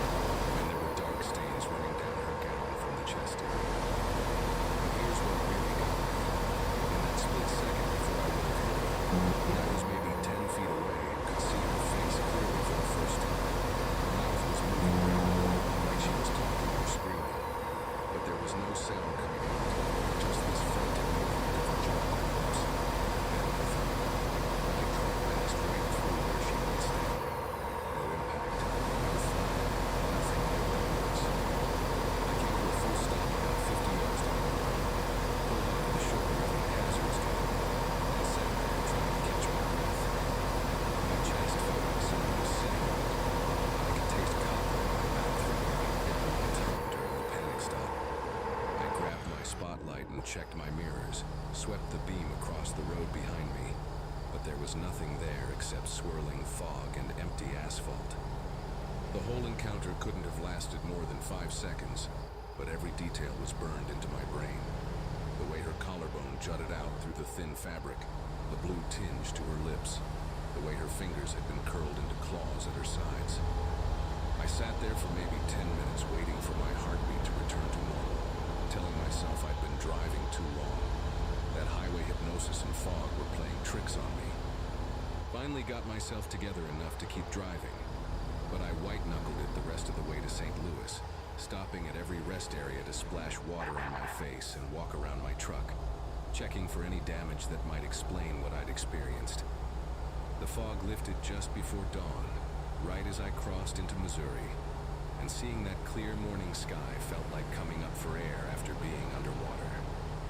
I made my delivery on time, barely, and grabbed breakfast at a truck stop diner where I must have drunk 6 cups of coffee trying to make sense of the night. The waitress, a woman named Dottie with kind eyes and a grandmother's way about her, asked if I was feeling all right because I looked pale as a sheet. I almost told her everything right then, but how do you explain something like that without sounding completely unhinged? Instead, I asked her if she'd heard anything about accidents on I-55 near Bloomington, maybe someone getting hit recently.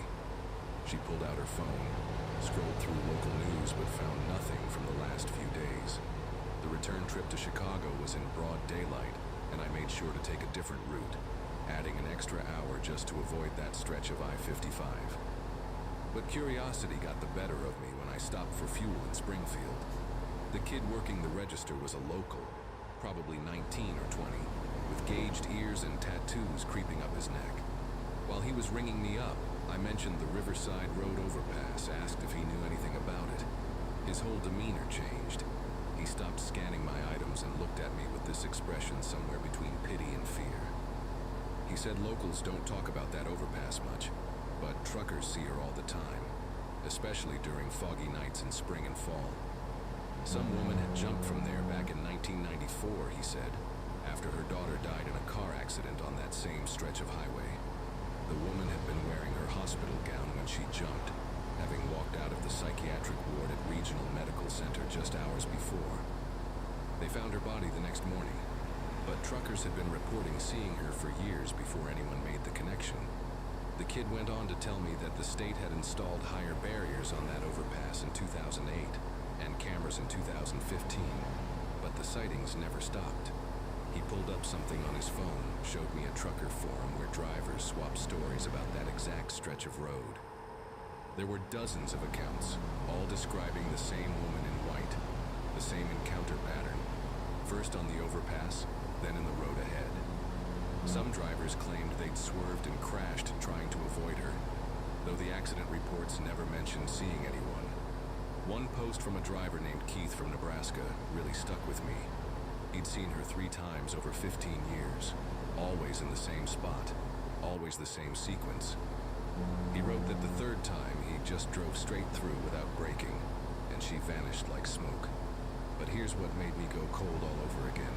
Keith's post was dated 2 weeks before his fatal accident on that same stretch of highway, when his truck went off the road in clear weather with no explanation. I couldn't stop thinking about it during my mandatory rest period at the hotel that night. I kept going over every detail, trying to find some logical explanation that didn't involve accepting what seemed impossible. Maybe there was something about that specific area, electromagnetic fields from power lines, some kind of gas leak that caused hallucinations, or just the perfect storm of fog, exhaustion, and suggestion.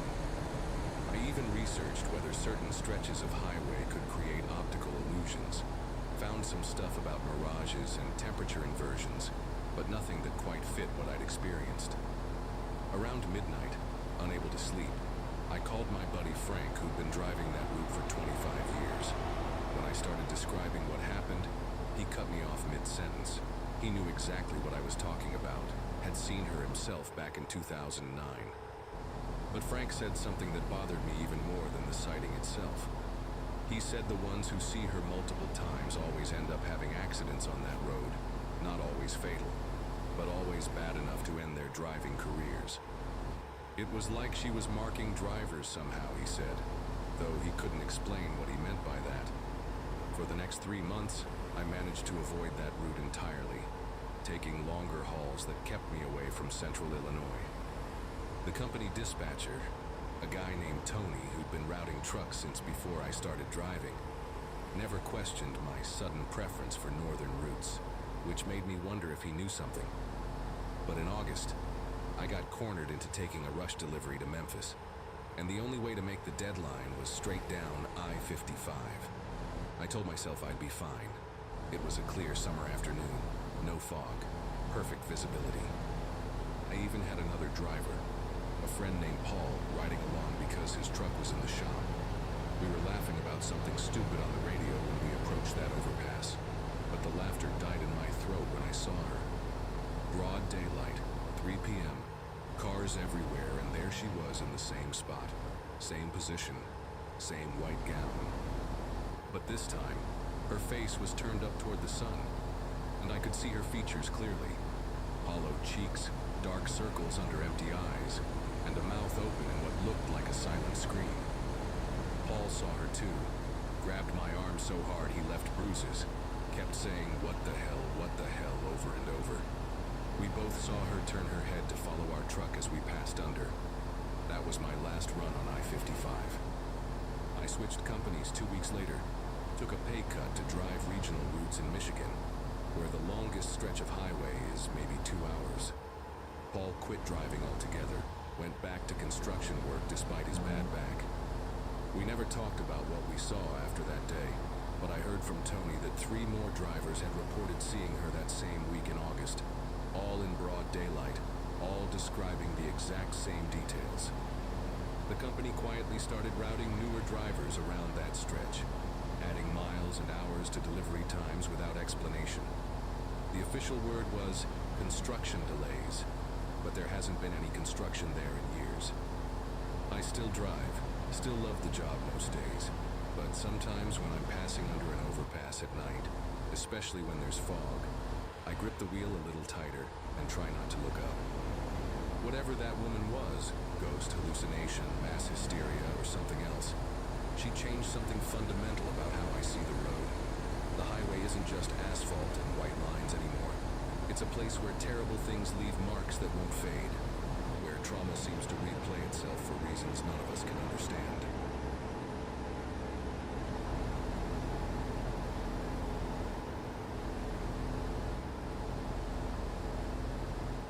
The thermometer on my dashboard read 116 degrees that September afternoon, and the Nevada desert stretched out ahead of me like an endless brown ocean. 8 years of driving 18-wheelers through this wasteland had taught me to respect the heat, but that particular day felt different, meaner somehow. My Peterbilt was loaded with construction materials bound for Las Vegas, and I was making good time on Highway 95, about 30 miles south of Tonopah. The AC struggled to keep up, blowing lukewarm air that barely cut through the oppressive temperature inside the cab. Radio reception had died about 20 minutes back, leaving me with nothing but engine noise and the hypnotic whine of tires on superheated asphalt. That stretch of road is notorious among truckers. 60 miles of nothing but Joshua trees, dried lake beds, and the occasional roadside memorial marking where someone's luck ran out. The isolation gets to you after a while, makes you start seeing things in the heat mirages that dance on the horizon. When I first spotted the figure walking along the shoulder, my brain refused to process it properly. Nobody walks out there, not in September, not in that kind of heat, not 30 miles from the nearest anything. But as my rig ate up the distance between us, the shape resolved into a young woman, maybe 22 or 23, trudging southbound with her head down. She wore faded jeans and a green t-shirt that had some indie band's logo peeling off the front, the Desert Ghosts or something like that.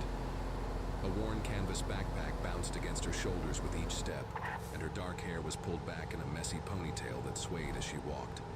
The strange thing was, she wasn't hitchhiking. Her thumb stayed down, arms hanging loose at her sides, like she was just out for an afternoon stroll instead of marching through hell itself. Company rules are clear about picking up hitchhikers. It's a firing offense. But watching her walk in that heat triggered something maternal in me. My own daughter, Katie, had just started her junior year at ASU, and the thought of her stranded out here made my foot ease off the accelerator. I pulled over about 50 yards ahead of her, hazards clicking in the sudden quiet after I killed the engine. Through my side mirror, I watched her approach. Same steady pace, no change in her stride, like she'd expected me to stop all along. When she reached the passenger door, she didn't knock or wave, just stood there looking up at me through the window. Her face was pale despite the desert sun, with these gray-green eyes that seemed too bright for how exhausted she should have been. No sweat on her forehead, no sunburn, nothing. That should have been my first warning, but I was too focused on doing what I thought was right. I leaned over and popped the door open, and she climbed up into the cab with surprising ease for someone who'd been walking in that heat. The leather seat creaked as she settled in, placing her backpack carefully between her feet like it contained something fragile. "Thanks," she said, and her voice had this odd quality to it. Not quite hoarse, but hollow somehow, like an echo in an empty room. She didn't offer her name or ask mine, just sat there staring straight ahead through the windshield. I pulled back onto the highway, building speed slowly to let the AC catch up. The cab filled with that awkward silence you get when strangers share a small space, broken only by the rumble of the engine and the whisper of cold air from the vents. I tried to make conversation, asked her where she was headed, but she just mumbled south and kept her eyes fixed on the road ahead. Her hands rested on her thighs, fingers splayed out flat against the denim, and I noticed her nails were painted this chipped purple color that reminded me of desert lupines. The smell in the cab changed too. Not unpleasant exactly, but different, like sage and dust and something else I couldn't place. Something that made me crack my window despite the heat outside. We drove like that for maybe 10 minutes, the speedometer holding steady at 65 while the mile markers ticked by. I kept glancing at her in my peripheral vision, trying to figure out what felt so wrong about the whole situation. She never shifted position, never adjusted the air vent pointed at her face, never reached for the water bottle I'd offered. Just sat there like a mannequin, barely even blinking.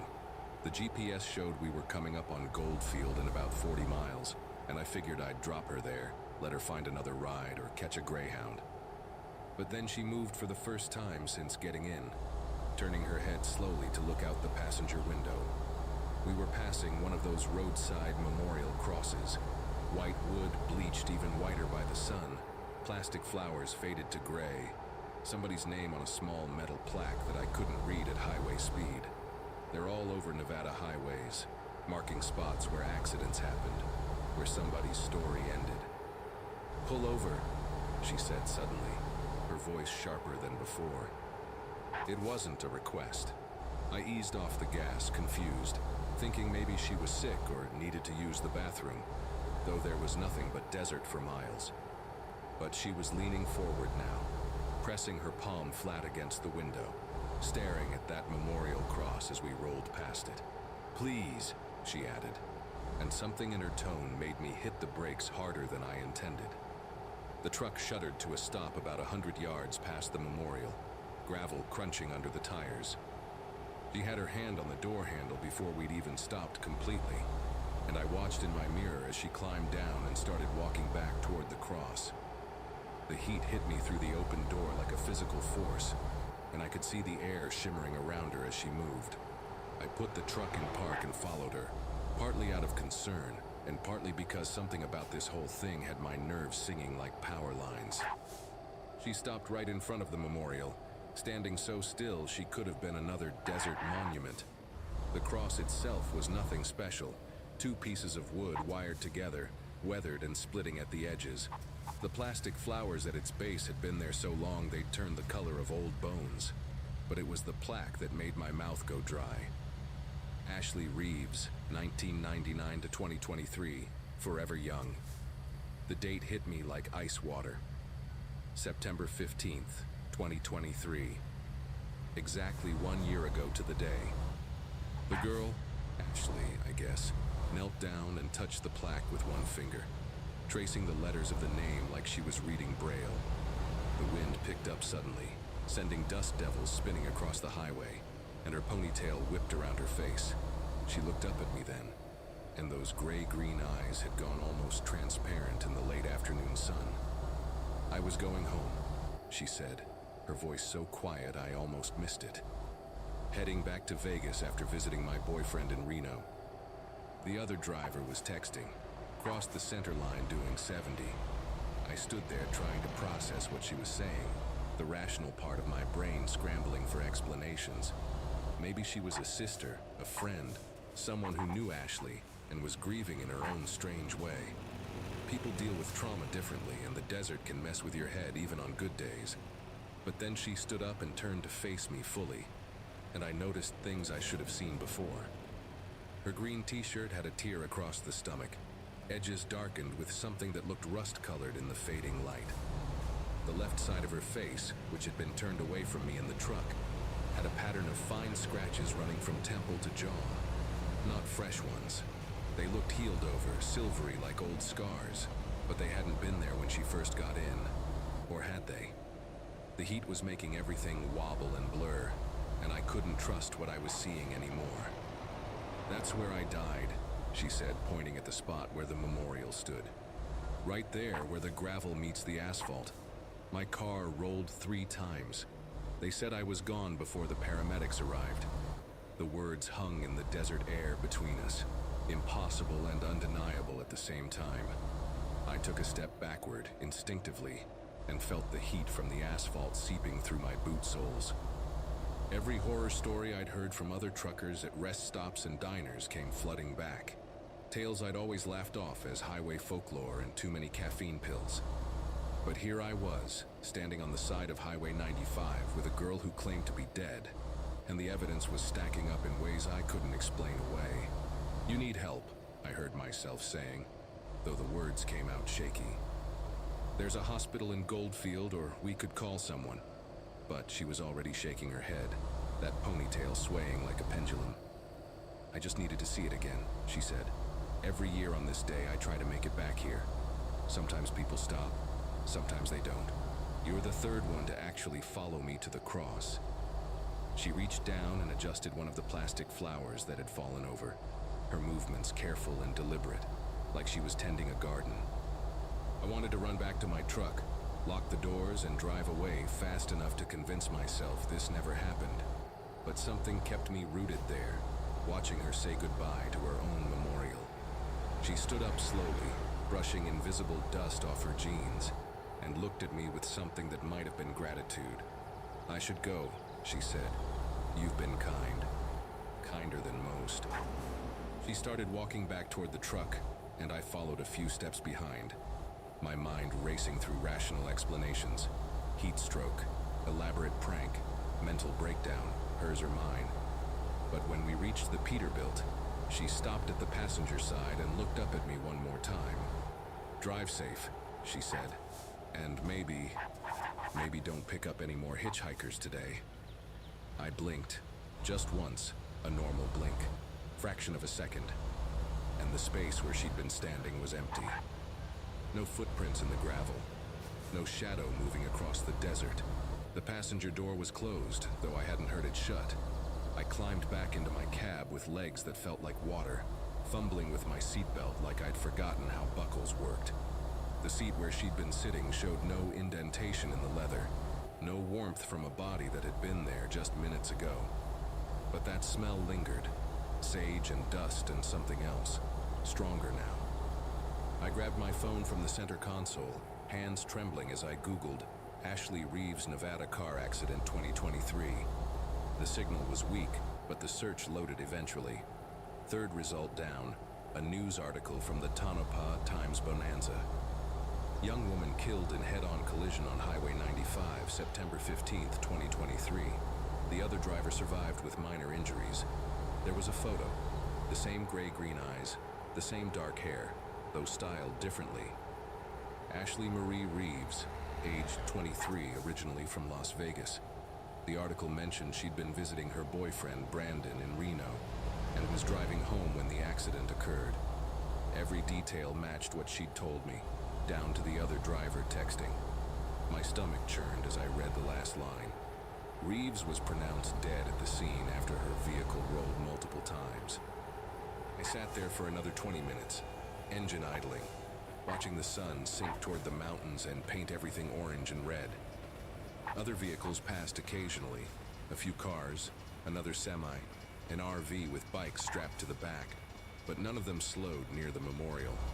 Finally, I put the truck in gear and continued south, driving slower than usual, checking my mirrors constantly. The rest of the trip to Vegas felt like moving through a dream. I delivered my load, grabbed a motel room, and didn't sleep at all that night. The next morning, I called my dispatcher and requested a different route. Been driving the eastern corridors ever since, Utah, Arizona, New Mexico. But every September 15th, no matter where I am, I think about Ashley Reeves standing by that cross. I've never told anyone at work, obviously, but sometimes at truck stops, I hear other drivers mention Highway 95. They talk about a young woman walking alone in the heat, about picking up a quiet passenger near Tonopah. They always end the same way, looking back to find an empty seat. I just nod and change the subject. Some things you carry alone, even if you're not the only one carrying them.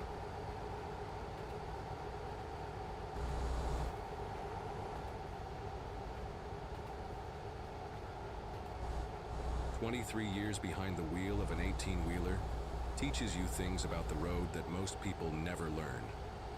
February 2022 was just another month of hauling loads across state lines, another month of truck stops and weigh stations, another month of keeping America moving. At 51, with a bad knee from an old loading dock injury and a photo of my kids taped to the dashboard, I was just trying to make my miles and get home safe. That particular night, I was running furniture from Louisville down to Nashville, taking Highway 31E through the Kentucky countryside. The route takes you through some lonely stretches, especially that section between Bardstown and Hodgenville, where civilization thins out and the woods crowd right up to the asphalt. Around 2 a.m., with nothing but darkness beyond my headlights and static crackling on the CB, I was making good time. My thermos was still warm, the heater was humming, and I figured I'd hit Nashville right on schedule for my morning delivery. My high beams picked him up from about a quarter-mile out, just a shape at first, walking along the shoulder in the same direction I was heading. As I got closer, the details filled in. Young guy, couldn't have been more than 22 or 23, wearing this thin denim jacket that made me cold just looking at it. The temperature gauge on my dash showed 34 degrees outside. He had his arm out, thumb up, that universal gesture every trucker knows. Company rules are clear about passengers. It's a fireable offense. Insurance liability, safety concerns, all that corporate stuff. But seeing this kid out there miles from the nearest town, no cell phone light in his hand, just walking in the freezing dark, something made me ease off the accelerator. I pulled over about 50 yards past him, watching in my side mirror as he started jogging toward the cab, his breath making white puffs in the night air. He climbed up and pulled the door open, and I got my first good look at him in the dome light. Clean-shaven, sandy brown hair that hung a little long over his ears, and these pale gray eyes that seemed almost silver in the overhead light. "Thanks for stopping," he said, and his voice had this soft Kentucky drawl, polite as could be. "Name's Jimmy. Just need to get up near the old Whip-Poor-Will Bridge if you're going that far." I knew the bridge, about 15 miles ahead, an old concrete thing that crossed Salt River. I told him to hop in, that I'd be passing right by it. He settled into the passenger seat with this quiet sigh, like he'd been walking for hours. The cab filled with the smell of cold air and something else, kind of musty, like damp leaves or old basement corners. I cranked the heater up a notch and pulled back onto the highway, checking my mirrors for any traffic behind us. We rode in silence for a few minutes while he warmed up.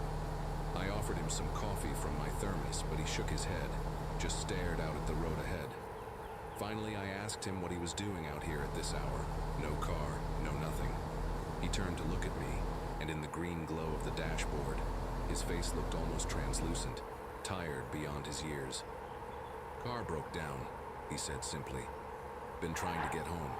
My folks live just past the bridge up on Carpenter Road. Been walking for hours, figured nobody would stop this late. Made sense, I guess, though something about it nagged at me. No broken down car on the shoulder that I'd seen. No hazard lights anywhere. But highways are long, and maybe he'd been walking for miles already. I asked if he wanted to use my phone to call someone, let them know he was okay. He just smiled, this small, sad smile, and said, "They're not expecting me. Want to surprise them." The miles rolled by under my wheels and Jimmy stayed quiet, just watching the darkness flow past his window. Every now and then, I'd glance over at him. He never moved much, just sat there with his hands folded in his lap, fingers interlaced like he was praying or deep in thought. The heater was blowing full blast now, but he never unzipped that denim jacket, never complained about being hot. I tried to make conversation, asked about his car, what kind it was, where exactly it broke down. His answers came slow, vague. "Old Ford," he'd say, a few miles back. When I asked what was wrong with it, he just shrugged and said, "Engine trouble. Always had engine trouble." The way he talked about it, present tense but also past, like he was confused about when things happened. I figured maybe he was just exhausted, disoriented from walking in the cold for so long. About 10 miles from the bridge, things got strange. Not supernatural strange, just wrong. I reached for my coffee, and when I looked back at the road, Jimmy was turned sideways in his seat, staring right at me. Not aggressively, not threateningly, just watching with those pale eyes that barely blinked. "You ever lose someone?" he asked suddenly. The question came out of nowhere, made me uncomfortable. I told him sure, everyone loses people eventually. "No," he said, shaking his head slowly. "I mean really lose them. Like 1 second they're there and the next they're just gone. No goodbye, no last words, just gone." His voice had this hollow quality to it, like an echo in an empty room. I mumbled something about how that must be hard, trying to keep things light, professional. But he kept staring, kept talking. "The bridge," he said. "That's where it happened, where everything changed. You know about the bridge?" I told him I'd driven over it plenty of times, nothing special about it. He turned back to face forward, and I swear the temperature in the cab dropped 10 degrees. 5 miles from Whippoorwill Bridge, and I was counting every one of them. Jimmy had gone silent again, but it was a different kind of quiet now. Heavy, expectant. The dashboard clock read 2:47 a.m. I remember that specifically because I kept checking it, wondering how time seemed to be crawling. The road was empty except for us, just my headlights cutting through the darkness and the occasional reflective marker flashing by. Then Jimmy started talking again, but not to me. He was mumbling, having a conversation with someone who wasn't there. I know, he'd say. "Almost there, almost home." I asked who he was talking to, and he looked at me like he'd forgotten I was there. "Nobody," he said, just thinking out loud. But he kept doing it, these half-whispered responses to questions only he could hear. My knuckles were white on the steering wheel. Everything in my gut was screaming that something was wrong with this whole situation. But what was I going to do? Kick him out on a dark highway in the middle of nowhere? The bridge finally came into view, just a dark shape against the slightly lighter sky. Old concrete and steel. Nothing remarkable except for how isolated it was. No houses nearby, no lights. Just woods on both sides. Jimmy sat up straighter, leaning forward like a dog that knows it's almost home. "Right here," he said, his voice urgent now. "Pull over right before the bridge. This is perfect." I eased the truck onto the shoulder, gravel crunching under the tires. Before I'd even come to a complete stop, Jimmy had his hand on the door handle. "Thanks," he said, and for the first time since he'd gotten in, he smiled. A real, genuine smile that transformed his whole face. "You don't know what this means. Getting back here, getting home." He pushed the door open, and the dome light came on. I turned to grab my logbook to note the stop, company habit, and when I looked back, the passenger door was swinging closed. But Jimmy wasn't walking away from the truck. He wasn't anywhere. I sat there for maybe 30 seconds, engine idling, trying to process what just happened. The dome light had gone off when the door closed, leaving me in darkness except for the dashboard glow. I grabbed my flashlight from the side pocket and jumped out, scanning the area around the truck. Nothing. No footprints in the gravel, no figure walking toward the woods. No Jimmy. The air outside was bitter cold and absolutely still, not even wind in the trees. I walked around the entire truck twice, checked underneath with the flashlight, even looked up at the sleeper cab thinking maybe somehow he'd climbed up there. But there was nowhere he could have gone in those 2 seconds I'd looked away. The woods were at least 20 feet from where I'd parked, and the bridge was another 30 feet ahead. A person can't just vanish. My mind was racing through rational explanations. Maybe he dropped down on the far side of the truck and crawled into the woods. Hey, we hiring people. We hiring people. Let's freaking go. Okay, okay, all right. So, Jimmy, see, bro, go down here. Got a little bit more experience than homie up here. They got pretty much the same rating. Was my truck but engine rumbling even though it's a little bit more money, it's a little more dollars to get this guy. This guy seems a little bit more. Finally, I climbed back into the cab. Locked both doors. Okay, I gotta upgrade my. Okay, I gotta upgrade my my garage. Okay, I can do to that. make sense of it. The passenger seat still had an indentation where he'd been sitting. That musty smell lingered in the air. But the strangest thing, the seat wasn't warm. I touched it with my palm and it was cold as ice, like nobody had been sitting there at all. I drove across that bridge doing about 20 miles per hour, windows down despite the cold, searching for any sign of him. Nothing. Just empty road and dark woods. I didn't stop again until I hit a well-lit truck stop 40 miles down the highway. At the truck stop, I needed answers. My mind wouldn't let it go. I found myself at the counter, ordering coffee I didn't want just to talk to the waitress, a woman named Darlene according to her name tag. Gray-haired, probably in her 60s, the kind who'd been working truck stops since before I started driving. I asked her about Whippoorwill Bridge, trying to sound casual. Her face changed immediately. Not scared, but knowing, like she'd heard this before. You gave someone a ride, didn't you? She asked, and the coffee cup rattled when I set it down. She leaned in closer, voice dropping. Young man, denim jacket, wanted to go to the bridge? I just nodded, couldn't find words. Darlene sighed and pulled out her phone, showed me a faded newspaper article from 1978. Jimmy Garrett, she said, died when his truck jackknifed on black ice right at that bridge. 22 years old, been 44 years now, and drivers still pick him up. Always the same. Walking alone, needs to get to the bridge, disappears when they get there.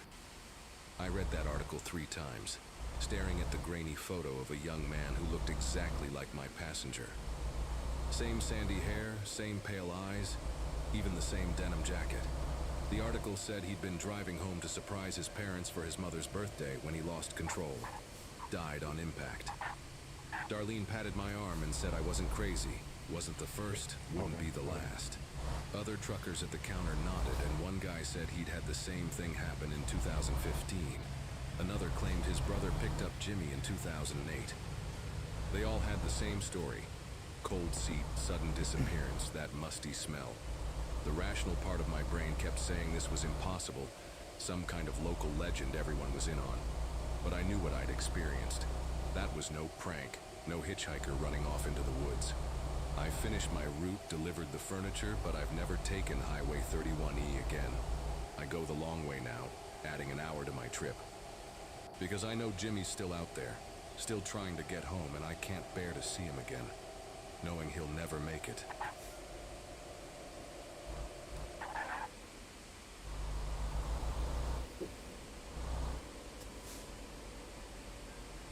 Four months ago, I was hauling a load of frozen goods from Houston to San Antonio. Something I'd been doing for about 8 years since I got my CDL. The trucking life suited me just fine. Oh my God, man. This freaking buzz, bro. I was doing absolutely wonderful, and this buzz like totally hits me. fits me. divorced, Like, not no even just kids, comes in my lane. How and come you honestly just couldn't preferred wait the your turn, company of my bro? CB radio buddies Man. to most people I knew in real life. That particular night in early March started like any other run. Checking my rig at the depot, grabbing a thermos of black coffee, and hitting the road around 11 p.m. to avoid the morning traffic. The weather was clear, just a slight breeze coming in from the Gulf, and I remember thinking it was one of those perfect nights for driving, where you could see every star in that big Texas sky. Highway 281 between Blanco and Johnson City was a route I knew well, but I always stayed alert through that particular All right, you stretch, guys. Well, because other we have drivers made warned it me about it to over the years. end of our drive called it today. We Robbery are Alley sleeping, on the we are CB crashing channels. out, getting us Said some there'd be rest. problems with But hijackings tomorrow going we are back going to decades. hire Trucks us getting another forced off the driver, road and and we're probably going robbed to of end up their having to buy cargo. another damn truck and shit like that. Thing about But that section we're of going to try our 281 is best that to it's go ahead isolated. and do that, and Lots also of too, curves y'all and seen that hills, freaking, y'all seen barely that any cell that service, damn tour bus hit and me the few though. ranch I didn't roads hit that that tour branch bus. That off tour bus lead to hit me, nothing came in but my lane, darkness and and cattle my gates. employee is going to pay for I that. kept my In doors addition locked, to that motherfucker that hit my maintained a goddamn steady truck. speed You feel what I'm around saying? So 65, it's all and good in the always had my hood. phone charging We in are case at I our needed to location. call We resting 911 right now. quickly. So tomorrow, That night, I we just hiring passed somebody mile tomorrow, marker buying another 42 truck when I tomorrow. noticed headlights in We my getting mirrors, a couple of more coming up locations fast tomorrow too behind as me, well, and we probably which also wasn't gonna get some unusual. more skill points. But then So they we started looking really, flashing really their high good beams right repeatedly. now. We're trying to The get at universal least signal that 10 something's people wrong. on the road The vehicle before we pulled sign alongside into me, and I could our make out it before was we an old sign pickup into our truck, World of Trucks maybe from the account. 70s. I know it's kind of One of those backwards. I was Ford supposed to sign into it F-150s so then with the take round record of the headlights drives and and stuff that like that. boxy But shape it they is used to all have. good in the hood. I thank you The guys so driver was much, waving man. Right frantically now, out right his now, window, we have pointing at my 91 trailer followers like right now on something was YouTube, man. seriously Come and wrong support back your there. boy, help your boy Maybe out. a You feel door what I'm swinging saying? Because we open having or a a good tire time about to blow. driving the trucks, Now I'd heard every whipping trick in the around, book and not about how giving a hijackers woo, operate. not giving a They woo. get you You to feel what I'm stop by saying? So pretending there's I an thank you guys emergency. so much, man. Then I'm they gonna catch rob you you guys blind tomorrow. once you're out of I'm the gonna have cab. everything set up so whenever But we this hop guy back seemed on to the road and hop back in our truck, we can fuck it up. All right. So I appreciate you guys, and I'll see you guys tomorrow. Till then, peace out.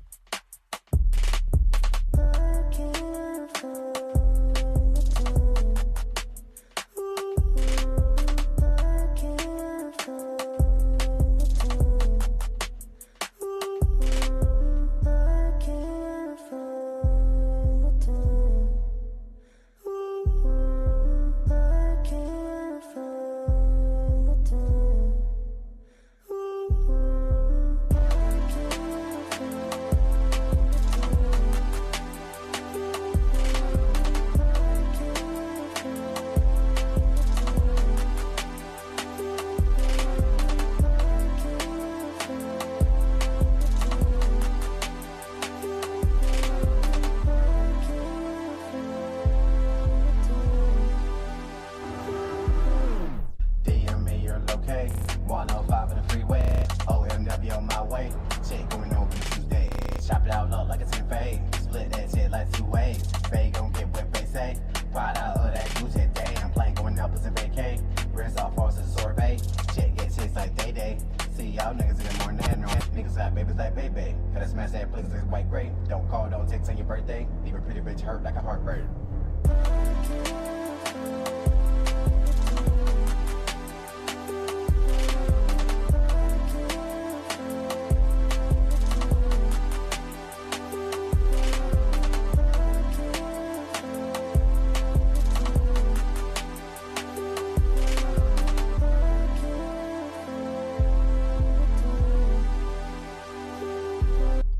Give me the credit cause now I'm on debit. Cup of my hand cause I'm trying to look better. Cup of the rules, the sky's the limit. The lots and kid we having for dinner. Better than cope with them, but they be chillin'. I'm up in them up with them niggas be trippin'. I'm wetting them up with them niggas be slippin'. I'm getting some memory, she yellin' the feelings. Come with that drug that I open the ceiling. Hot in the summer, cold in the winter. Smoking the hero, don't make me the villain. Running the lid and I'm touching the kitty. Numbers up flipping, I'm taking no losses. Business isn't, I'm making my options. Critical time and shit in my pocket. Up all right, damn right, doing bullshit.